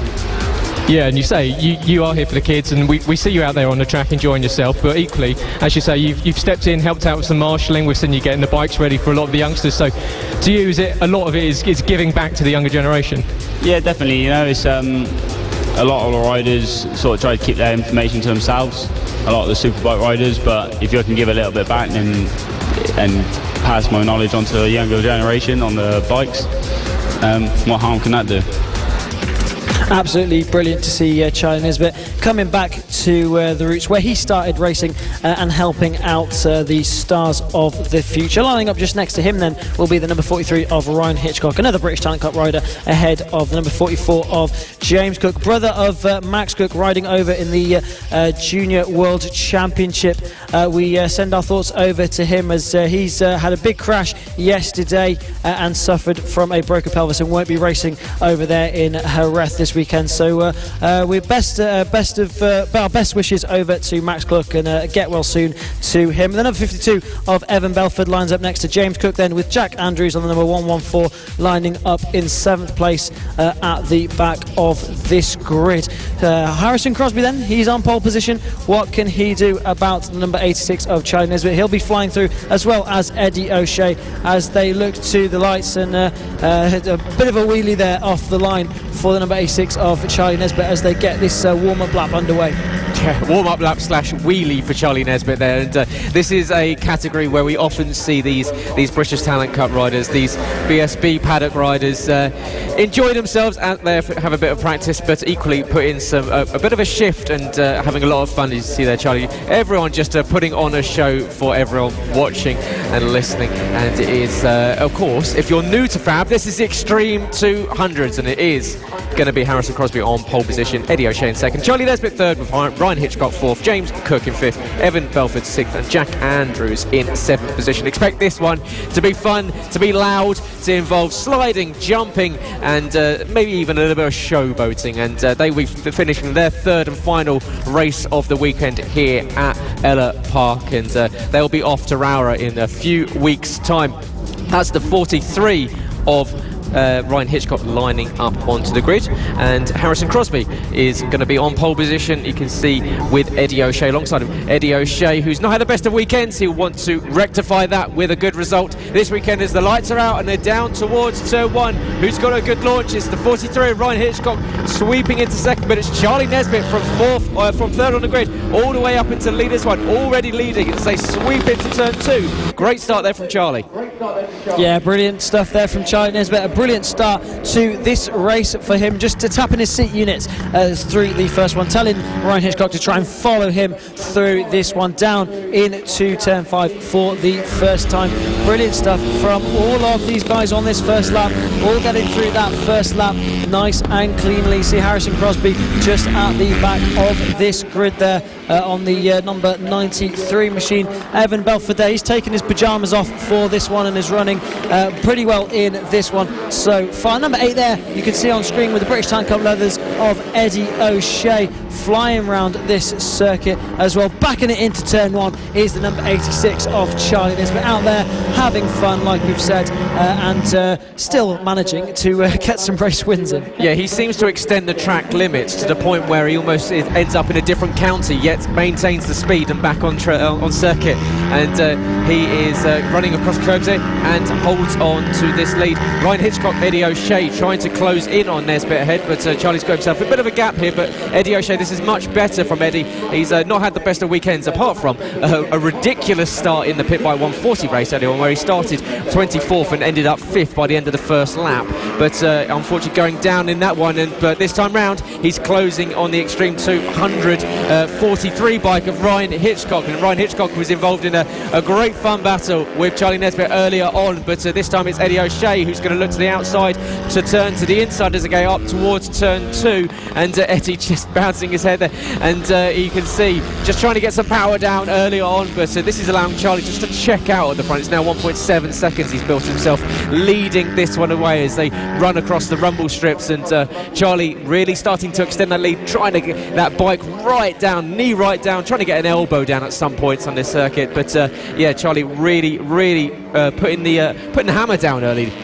Yeah, absolutely, and Eddie O'Shea can see that, and he's trying to get through on Ryan Hitchcock to see if he can go and match the pace and catch Charlie Nesbitt. A 48.976 by Charlie Nesbitt there. That's the fastest lap we've seen all weekend in any class there by Charlie Nesbitt, so absolutely flying at the front of this one. The only rider who's broken the 50 barrier in this race so far, and Eddie O'Shea then trying to find his way through on the number 43 of Ryan Hitchcock, and Evan Belford right onto the back of these guys as well now.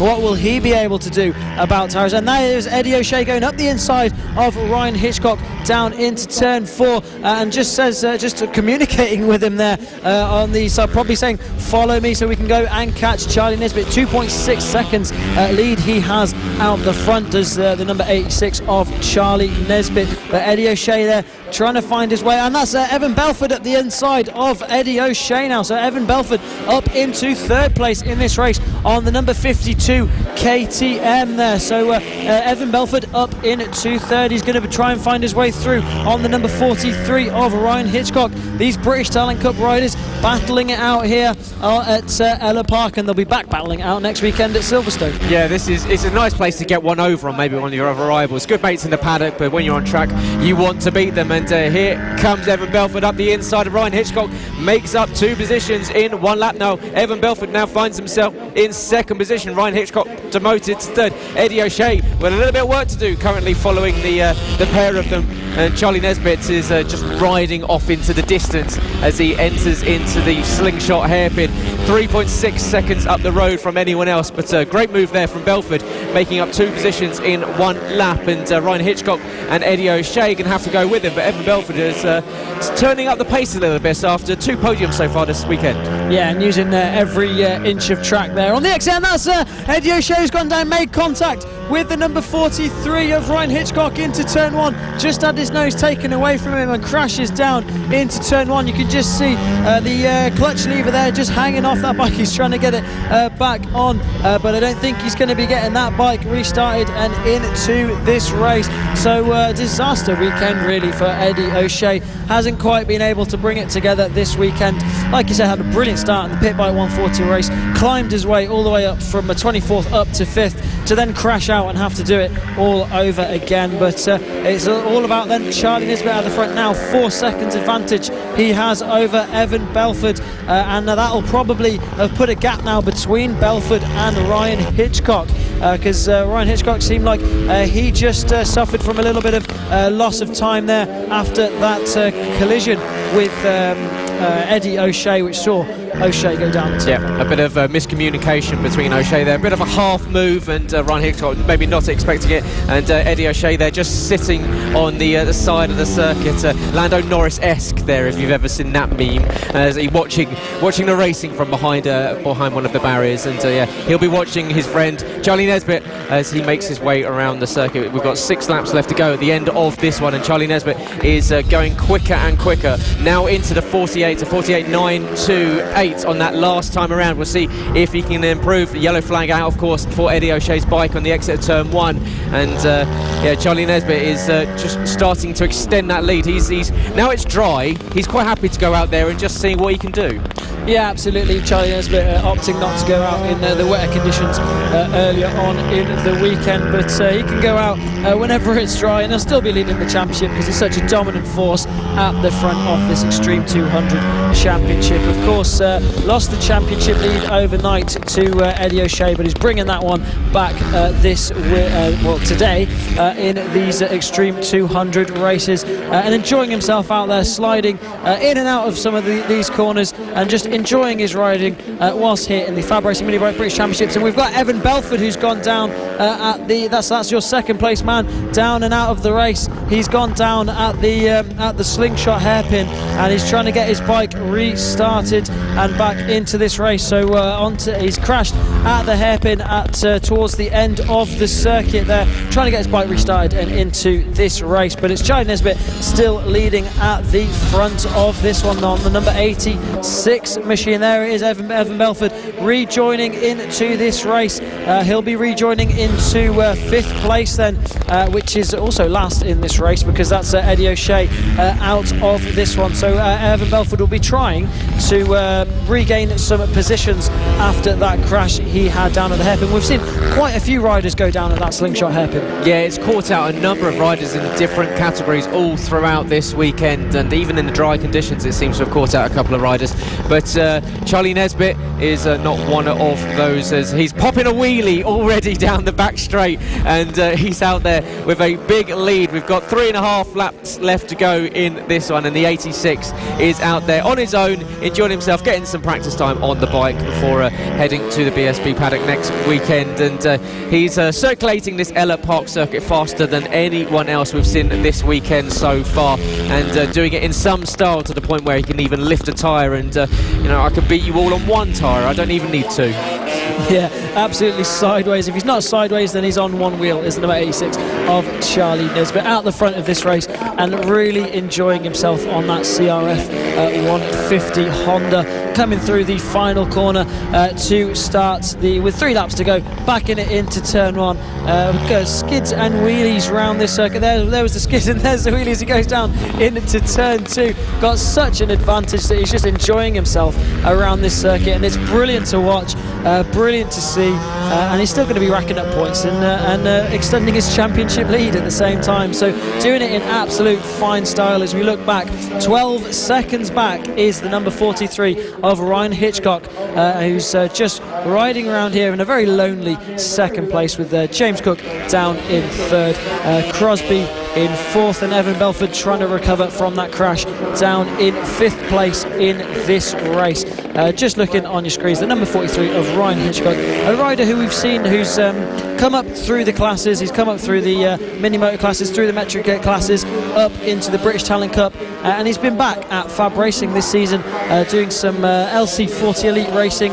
He's returned to that championship for some training, for some fun, and also in this Extreme 200 championship. So it's brilliant to see these riders coming back into these championships and enjoying their racing, getting some track time in, getting some training in, and enjoying their life over in the BSB paddock. It's his debut season over at the British Talent Cup as well, and brilliant to see. Yep, and James Cook now up into 3rd position as well.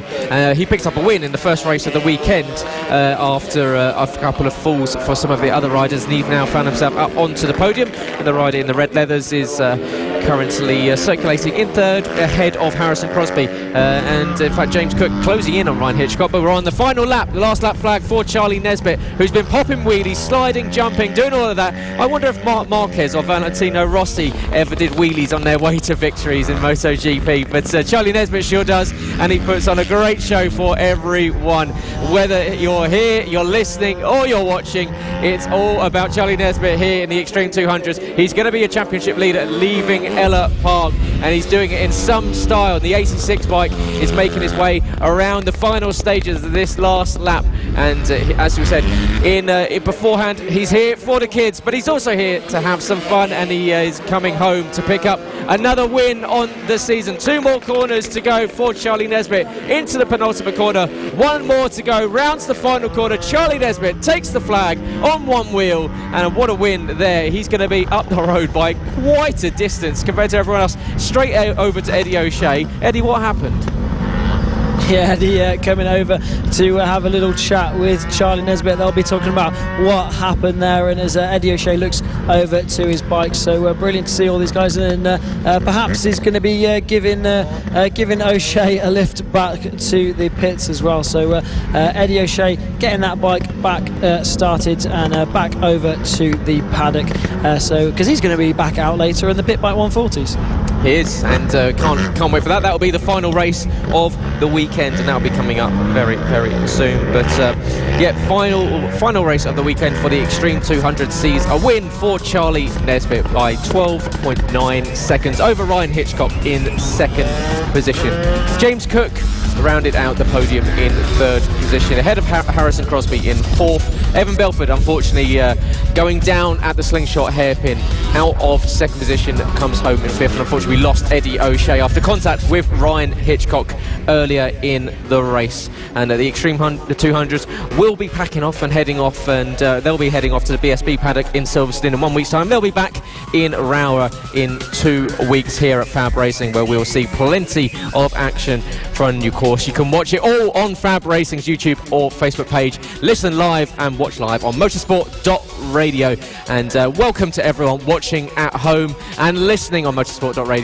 Always good to hear from you. So make sure if you are watching, if you are listening, to get in touch with us. It's always good to hear from you. And of course, welcome to everyone in the paddock that's listening live to myself, Gareth, and Trystan Finocchiaro up in the commentary booth for the entirety of this 2020 season. Now, Trystan, out on circuit, we've got the liquid cooled 40cc LC40 Elite class. We've got Charlie Huntingford leading this championship, and he will be lining up all down the order in 10th position. So he will be. It's a quick changeover for Ryan Hitchcock from that Extreme 200 on, as you said, onto this mini bike. But he will be lining up on pole position.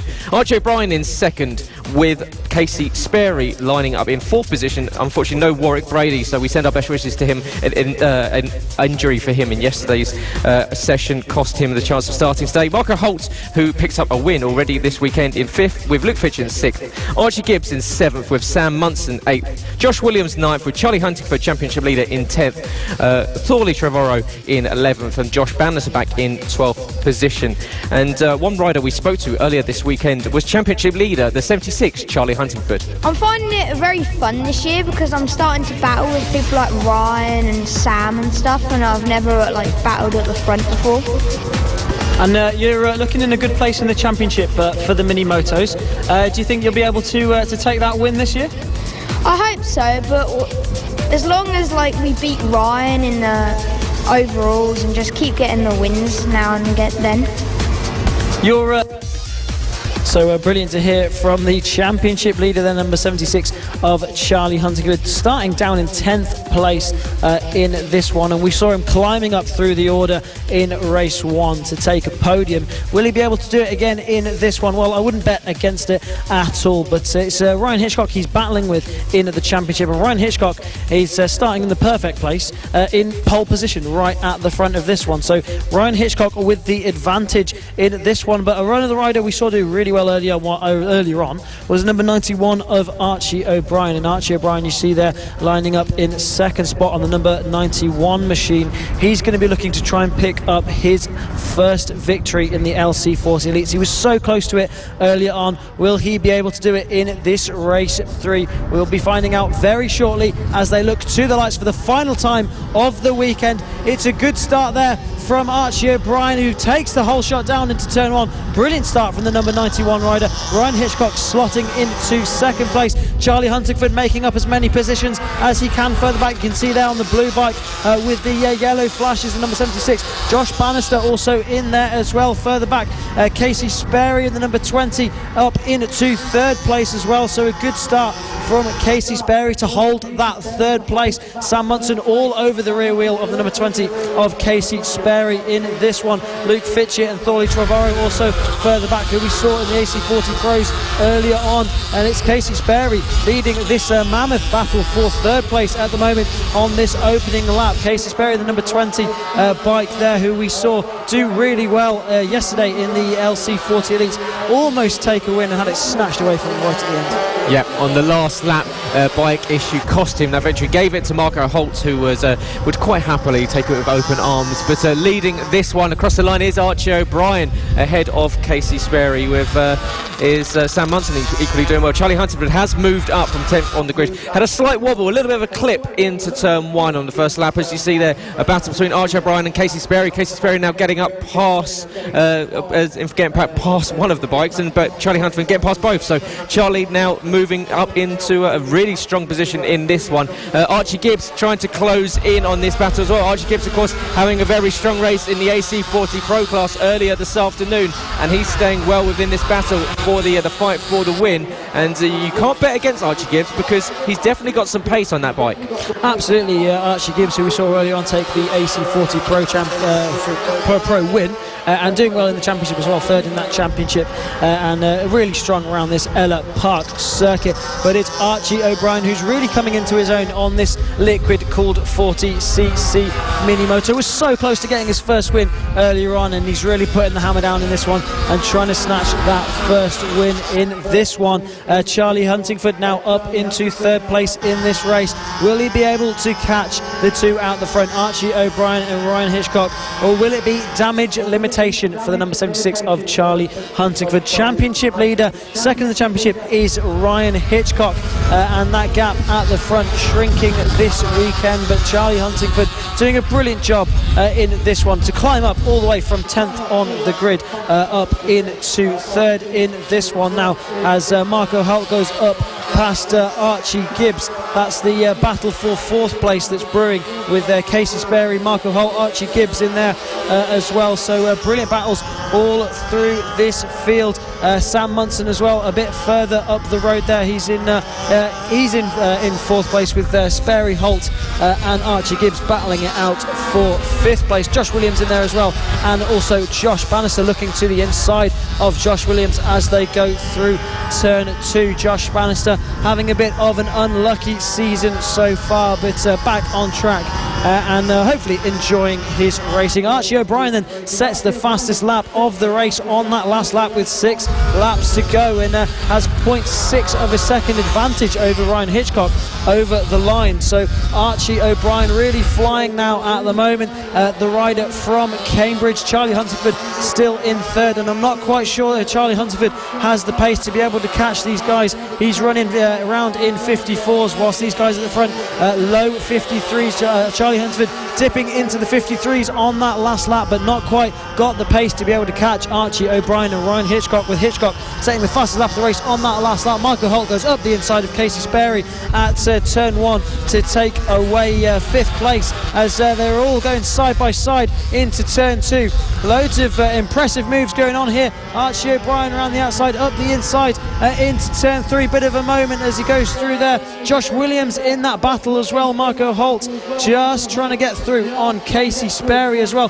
Marco Holt does get through as Casey Sperry runs wide on the other side of the circuit, and brilliant stuff there. And Archie Gibbs trying to go around the outside of Casey Sperry as well. So Archie Gibbs trying to make the most of all this mess. Yeah, a slight mistake there from Casey Sperry's cost him 2 positions. Marco Holt and himself had been swapping positions throughout that lap, but it's now Marco Holt that's promoted up into 5th position as Archie Gibbs and Josh Williams all trying to get involved in this battle. You can see Archie Gibbs all over the back of Casey Sperry now as they go down towards turn 1, and Archie Gibbs is looking very, as you say, menacing behind. He's had a very good weekend so far, and Casey Sperry equally, who's had a pretty decent weekend, will be hoping for a little bit more. That slight mistake has cost him a couple of positions. Archie Gibbs will be looking at making it even more, and we've got a rider down, and that's Josh Bannister. Josh Bannister, once again the unluckiest rider in this paddock, is once again having another issue, but Archie O'Brien is one rider that's not having any bad luck.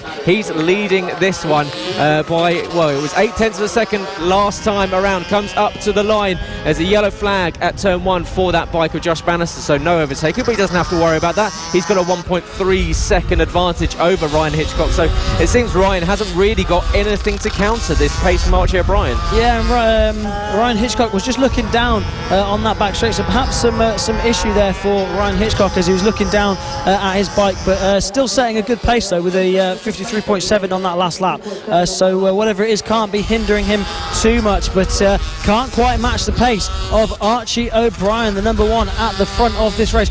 Really mature little rider is the number 91 of Archie O'Brien. We spoke to him earlier on in the weekend, and I was really impressed with the maturity of Archie O'Brien, and you can see it in his riding, you see it in his lines. He uses every inch of the circuit, and a really good little racer. Almost picked up his first win, but he's learnt from that, and he's really putting the hammer down in this one here today, picking up second in the last race and looking to pick up a win in this one. Ryan Hitchcock still there in second place, now 2 seconds behind Archie O'Brien, as Archie's setting such a consistent pace out the front. 53.1 is his best time. Last time was a 53.3, so setting consistent low 53s is Archie O'Brien, and that's exactly what is giving him that mammoth lead at the front, 2.1 seconds ahead of Ryan Hitchcock, who's a British Talent Cup rider. So brilliant stuff for Archie O'Brien to be able to pull away from a rider of such pedigree. Yeah, and we said after race 2, where of course Archie O'Brien was leading for such a long time,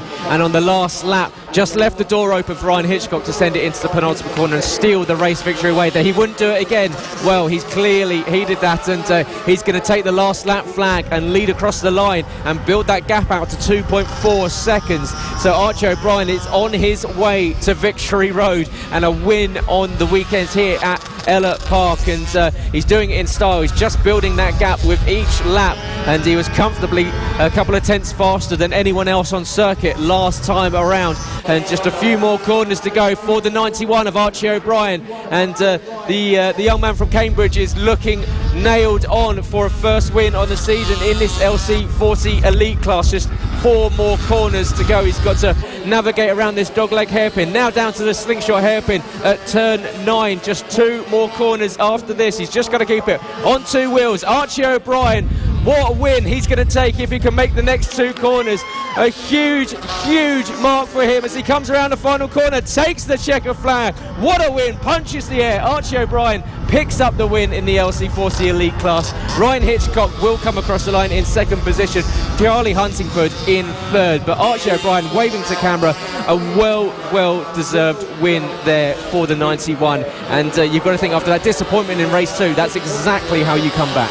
Absolutely incredible victory for Archie O'Brien, but battles all through this field. Marco Holt crossing the line there in fifth spot, just behind Samuel Munson, the number 72, and Josh Williams just behind him. Ryan Hitchcock there congratulates the number 91 of Archie O'Brien. Great to see such great sportsmanship, and a brilliant victory for Archie O'Brien. A brilliant little rider is the number 91. You can just see how far he hangs off that little mini moto. He'll do well when he moves up onto the bigger bikes, and a brilliant run there from Archie O'Brien. Ryan Hitchcock in second, Charlie Huntingford. Damage limitation for him in third. Good podium for Charlie Huntingford and keeps that championship lead. Archie O'Brien then wins the race, also with the fastest lap of the race of a 53.1, ahead of Ryan Hitchcock. Charlie Huntingford in third. Sam Munson in fourth. Marco Holt in fifth. Joshua Williams rounds out your top six with Archie Gibbs in seventh place, ahead of Casey Sperry, Thorley Trevorrow in ninth, and Lawrence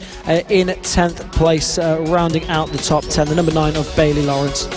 As the paddock starts to rumble, as that ominous sound of the pit bike 140s and moto teams start to make their way into the pit lane, ready to filter out on circuit. And I often say that it usually increases the decibel level in the local countryside, and you can always tell when there's a pit bike ready to go, and it starts to shake the commentary box. And now onto the grid will come the final race of the weekend here. It's the pit bike 140s and moto teams, and they've had 3 races today after a delayed race yesterday. Plenty of action, and they will be completing this brilliant weekend of action here at Ellough Park, and it will be Jamie King lining up on pole position. He's already picked up 2 podiums, including 1 win so far this weekend. Taylor Lawrence in second, with Darren Anderson in third. Rossi Banham in fourth, with Reece Peacock in fifth. Will Howarth in the moto team class pole in 6th, with Jack Andrews 7th, Harrison Crosby 8th, with Nathan Riggy 9th, Charlie Nesbitt in 10th, with Chris Wells 11th, Sean Whittaker 12th, with Marco Pandolfo and Simon Clowes, the championship leader Simon Clowes in the moto team class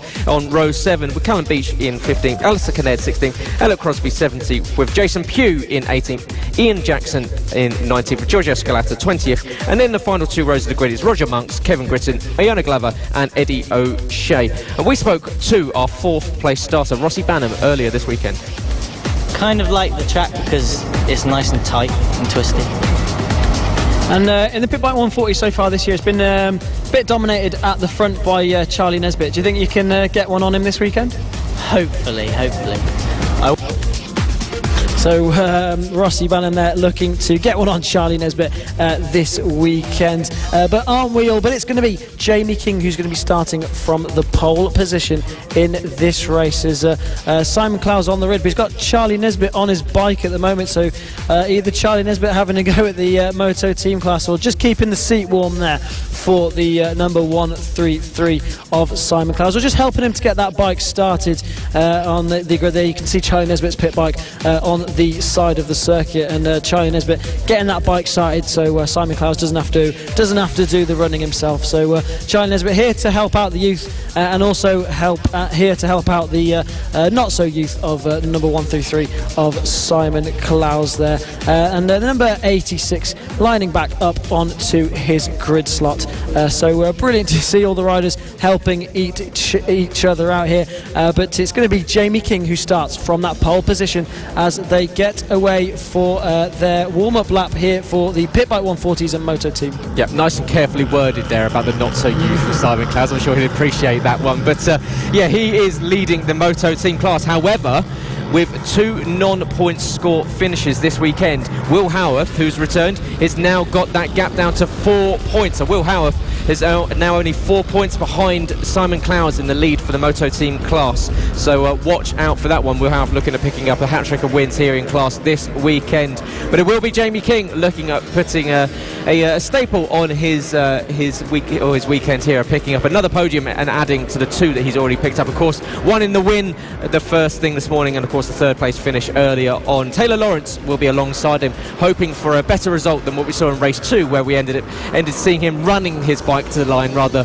riding it across the line. But it's going to be a good one. It's the last race of the day, last race of the weekend here at Ellough Park, the 5th round of the FAB-Racing Mini Bike British Championship. This is a FAB-Racing. It's the Pit Bike 140 moto teams. You can see everyone on grid just limbering up, shaking side to side, getting everything loose. That's Rossi Banham just making sure that he's got all the he's as fluid as possible. He's had a really good start so far this weekend in both races. We'll see if Rossi can get a good launch off the line this time around, but it's going to be Jamie King versus Taylor Lawrence off the line. What can Jamie do? He's on the right hand side And it's going to be Taylor Lawrence who's going to have the inside down to turn 1. We've got Eddie O'Shea making his way to the back of the grid now, and we saw him go from 24th to 5th in the first lap last time in race 2. So watch out for a lightning bolt making its way through the grid. But they look to the lights to finish off the weekend here at Ellough Park, and off we go for the last race of the day. Jamie King tries to cover off the inside, but here comes Rossi Banham and Taylor Lawrence to the inside line, making the move past Jamie King. Jamie not quite close enough to come over and cover both, and Rossi Banham sweeps up into the lead of this one. Yeah, brilliant start there from Rossi Banham from 4th place on the grid with Charlie Nesbitt a bit further back. He's looking to get one on him this weekend. Eddie O'Shea carving his way through the pack, just making moves left, right and centre here. Came from 24th on the grid. Keep an eye out for him. We'll keep an eye out as the race goes on, and watching him climb up through the order. He's already got quite a few bikes behind him on this one. Will Howarth a little bit further back, but I think that's Bernie Hook just running on Will Howarth's bike there. But we'll just have to get that confirmed. But from my observation, that's what it looked like. And then Eddie O'Shea climbing through this pack, so around the outside, up the inside, any way he can make a move stick. He's just boxed in there behind Marco Pandolfo, so he's going to be trying to make a move stick there. Gets a good drive on it to the home straight, using every inch of the tarmac around the outside of Marco Pandolfo down around the final corner. Now gets a good drive down into turn 2, and we'll be looking to make up another position there down into turn 2. So every single corner, Eddie O'Shea seems to be making moves here. He's just absolutely flying on that WAM liveried machine. He's just coming up to number 29 of Reese Peacock there. So Eddie O'Shea absolutely climbing through the order in this one. Not coming up on our timing screens at the moment, so perhaps a transponder problem for Eddie O'Shea, but we can assure you that he is there climbing up through the order because we're watching him. The number 8 rider there is absolutely flying, so we'll just wait and see as he comes across the line to see if that transponder issue is sorted for the number 8 rider. But every corner that he comes to, he seems to be passing a rider. Yes, very much. And he's probably spent more time this weekend on the deck than he has on the tarmac. We've seen him go down in the Extreme 200s early on and in the pit bike earlier. So Eddie will be looking at making amends in this final race of the weekend. You can see ducking down there as he gets past the 56 of Darren Anderson's. Now up into 6th position goes Eddie O'Shea. But Charlie Nesbitt has got himself to the front of this one, leading the field away ahead of Rossi Banham. The gap across the line last time was 7/100ths of a second, but Rossi Banham losing the lead that he managed to take off the line. But there is Charlie Nesbitt leading from Rossi Banham. Jamie King still in 3rd position, but having got back past Taylor Lawrence. Harrison Crosby in 5th place with Eddie O'Shea in 6th. Leading Moto Team class currently is Ian Jackson.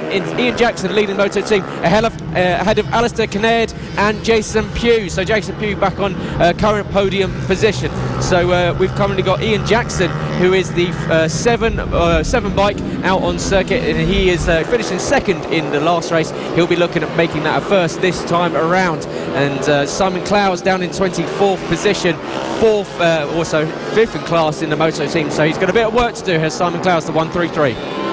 Yeah, absolutely. So, but it's Charlie Nesbitt out the front of this one. Has made his way through on Rossi Banham and now is leading this race with 9 laps to go. Will Rossi Banham be able to do anything about the number 86 of Charlie Nesbitt? Well, no one was able to in the Extreme 200s race, and it looks as if Charlie Nesbitt is already pulling a bit of a gap in this race. As we have a look at the number 1 through 3 of Simon Clowes, your Moto Team Championship leader, and just coming around almost to lap Simon Clowes is the number 86 of Charlie Nesbitt. So Charlie Nesbitt absolutely flying at the front of this race. Rossi Banham trying to hang on to his coattails, but with a little bit of breathing space. It has now the number 86 of Charlie Nesbitt. Looking at Jamie King now, the number 76. He's a rider that won at the Pit Bike 140s last year, the current reigning champion in this category. Currently 4th and just behind Taylor Lawrence, who's in 3rd, and that's Jason Pugh there, the number 8 machine, who's in the Moto Team category, currently 2nd in the Moto Team category. Ian Jackson leading that one, the number 7 bike in 12th position, which is a Moto Team bike, Gareth, but looks a little bit more like a pit bike. Yeah, it does indeed. It always catches us out as we watch this pit bike 140 and motor team class. But Charlie Nesbitt is bringing Rossi Banham along with him, and they've been stuck together for the majority of this one since Charlie got through, having a quick glance behind him as he exits turn 2.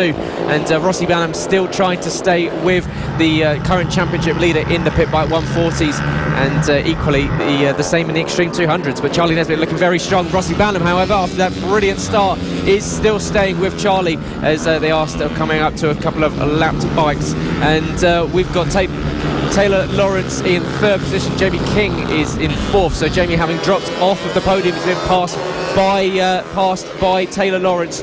Behind, we've still got this battle going on for second in class in the Moto team bikes with the 8 of Jason Pugh and Will Howarth's 96 bike with, as you say, a very suspicious looking Bernie Hook sitting on the bike. But it is Jason Pugh currently second in that class. Ian Jackson has got himself a healthy gap of 5 different pit bikes in between himself and Jason Pugh in second in class. Yeah, absolutely. But Charlie Nesbitt still with some breathing space over Rossi Banham. Rossi's really going to have to put a shift on if he's going to get onto the back wheel of Charlie Nesbitt. And these guys on these pit bike 140s setting really quick times in the 50s as Charlie Nesbitt just gets boxed in there behind one of the Moto team riders. But we think it's Bernie Hook on Will Howarth's bike. It comes up on the timing screen as Will Howarth. So that's Charlie Nesbitt then riding through the field, makes his way through on Jason Pugh second in the Moto team, and this is allowing Rossi Banham to get onto his back wheel, although it looks as if Charlie Nesbitt is managing still to hold on to that lead. It was half a second across the line, so Rossi Banham really going to have to put a shift on to get onto the back wheel of Charlie Nesbitt, because Charlie's putting down a pace that is so strong, but Rossi doing a really good job to stay with him. And these lap times are really quick for 140s. Yeah, they are indeed, and Charlie and Rossi are putting down some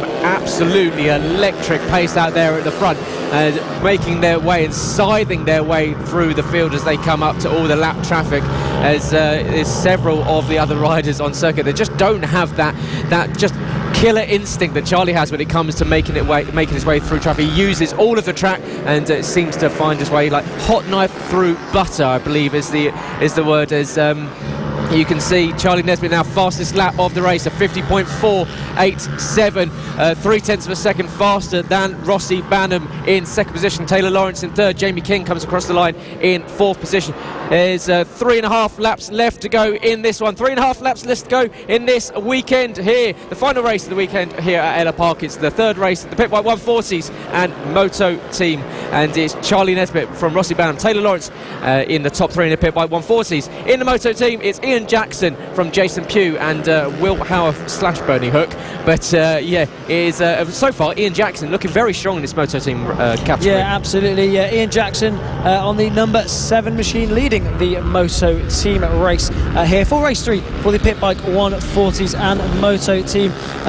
Simon Klaus's bike down in 5th spot in this race, the number 133 machine. But we saw Simon Klaus walking around the paddock at the moment, so we don't think it's Simon on that bike in this current race. But championship leader and race leader number 86 Charlie Nesbitt now with a really comfortable lead out the front, so just demolishing the field, doing what he does best, skids and wheelies, and just absolutely destroying the hopes of Rossi Banham.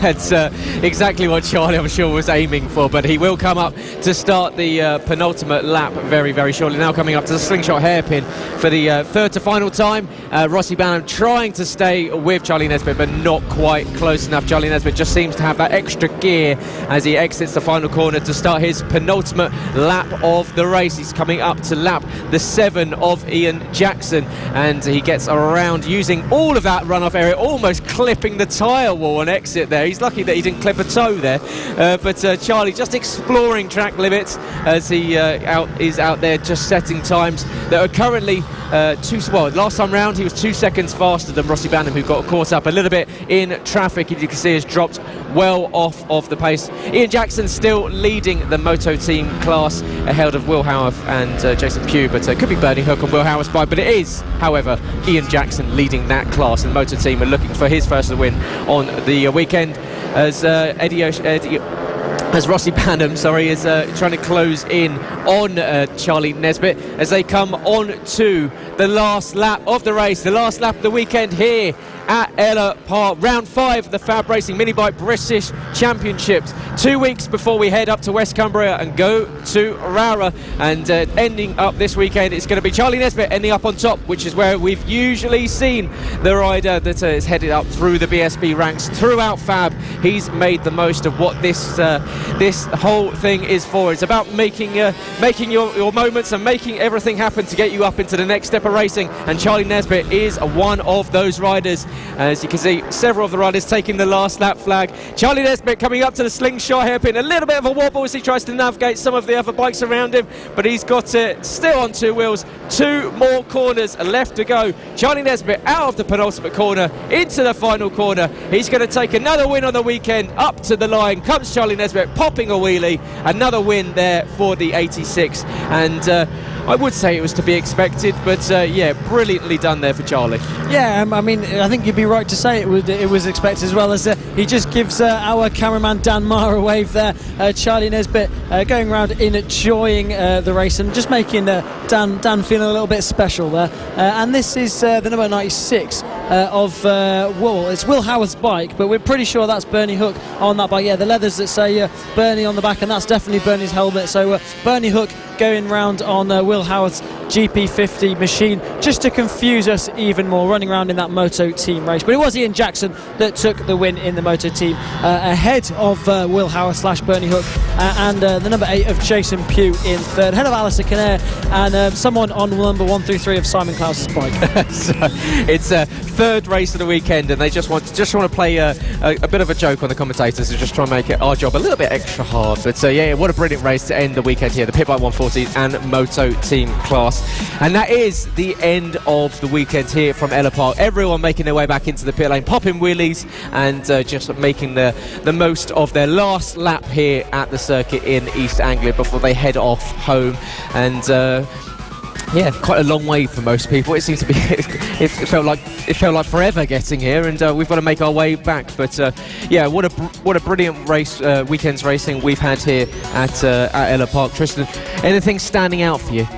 Well, for me, definitely a standout performance has been Lucas Brown in the Premier class in the MK GP70s. Lucas really coming into his own on the MK GP70 machine, picking up 5 wins on the trot. Unfortunately, not able to finish that race, but the MK GP70s really hotting up. That battle in the championship between Lucas Brown and Johnny Garness has absolutely been a standout for me, and watching a rider like Lucas Brown really coming into his own at a circuit like this, and really putting a challenge on to Johnny Garness, especially when Johnny was so strong at the beginning of the season, and it was looking like Johnny was pretty much just going to walk away with the championship. But now he's really got his work cut out for him in the form of Lucas Brown. Yeah, so that one's going to evolve as the season goes on, so watch out for that. Lucas Brown looking very strong. Johnny Garness has now got to hunt down Lucas Brown in that MK GP70 class, the Premier class of FAB-Racing, before they head off to the British Talent Cup, which will be from Silverstone next weekend. So the riders will be heading off to Northamptonshire, where Trystan will be heading in the Superstock 600. So good luck for your weekend. Hopefully it goes a little bit better than Snetterton did. Yeah, hopefully I can stay on for more than 2 corners this time. Not that I'm trying to dig the knife in there, but yeah, it's been a brilliant weekend's racing. Thank you very much for joining us, whether in the paddock, whether listening live on motorsport.radio. Thank you to all the marshals, all the paramedics, of course, everyone that's helped out around the circuit, our wonderful cameramen that have caught all of the action, the production team, and of course the race directors, and everyone that makes sure that everything runs very smoothly. Roger and Rob Keys doing a fantastic job. And yeah, we will be back in 2 weeks' time up in West Cumbria. A long journey for most of us up to Rowrah circuit, and we'll be heading there in just a few short weeks. So make sure you join us for that one. But thank you very much for joining us. Of course, you can follow this all on FAB-Racing's YouTube and Facebook page, where you can find all edited highlights and interviews and clips of all the racing all throughout this weekend, uploaded throughout the week. Make sure you give it a like, follow, share, subscribe, all the things you do on the socials. My name is Gareth Hall. This is Trystan Finocchiaro. Thank you very much for joining us. We will see you in 2 weeks' time in Rowrah. Have a great week. Stay safe. We'll see you soon. The official BSB Partner Series. This is FAB-Racing.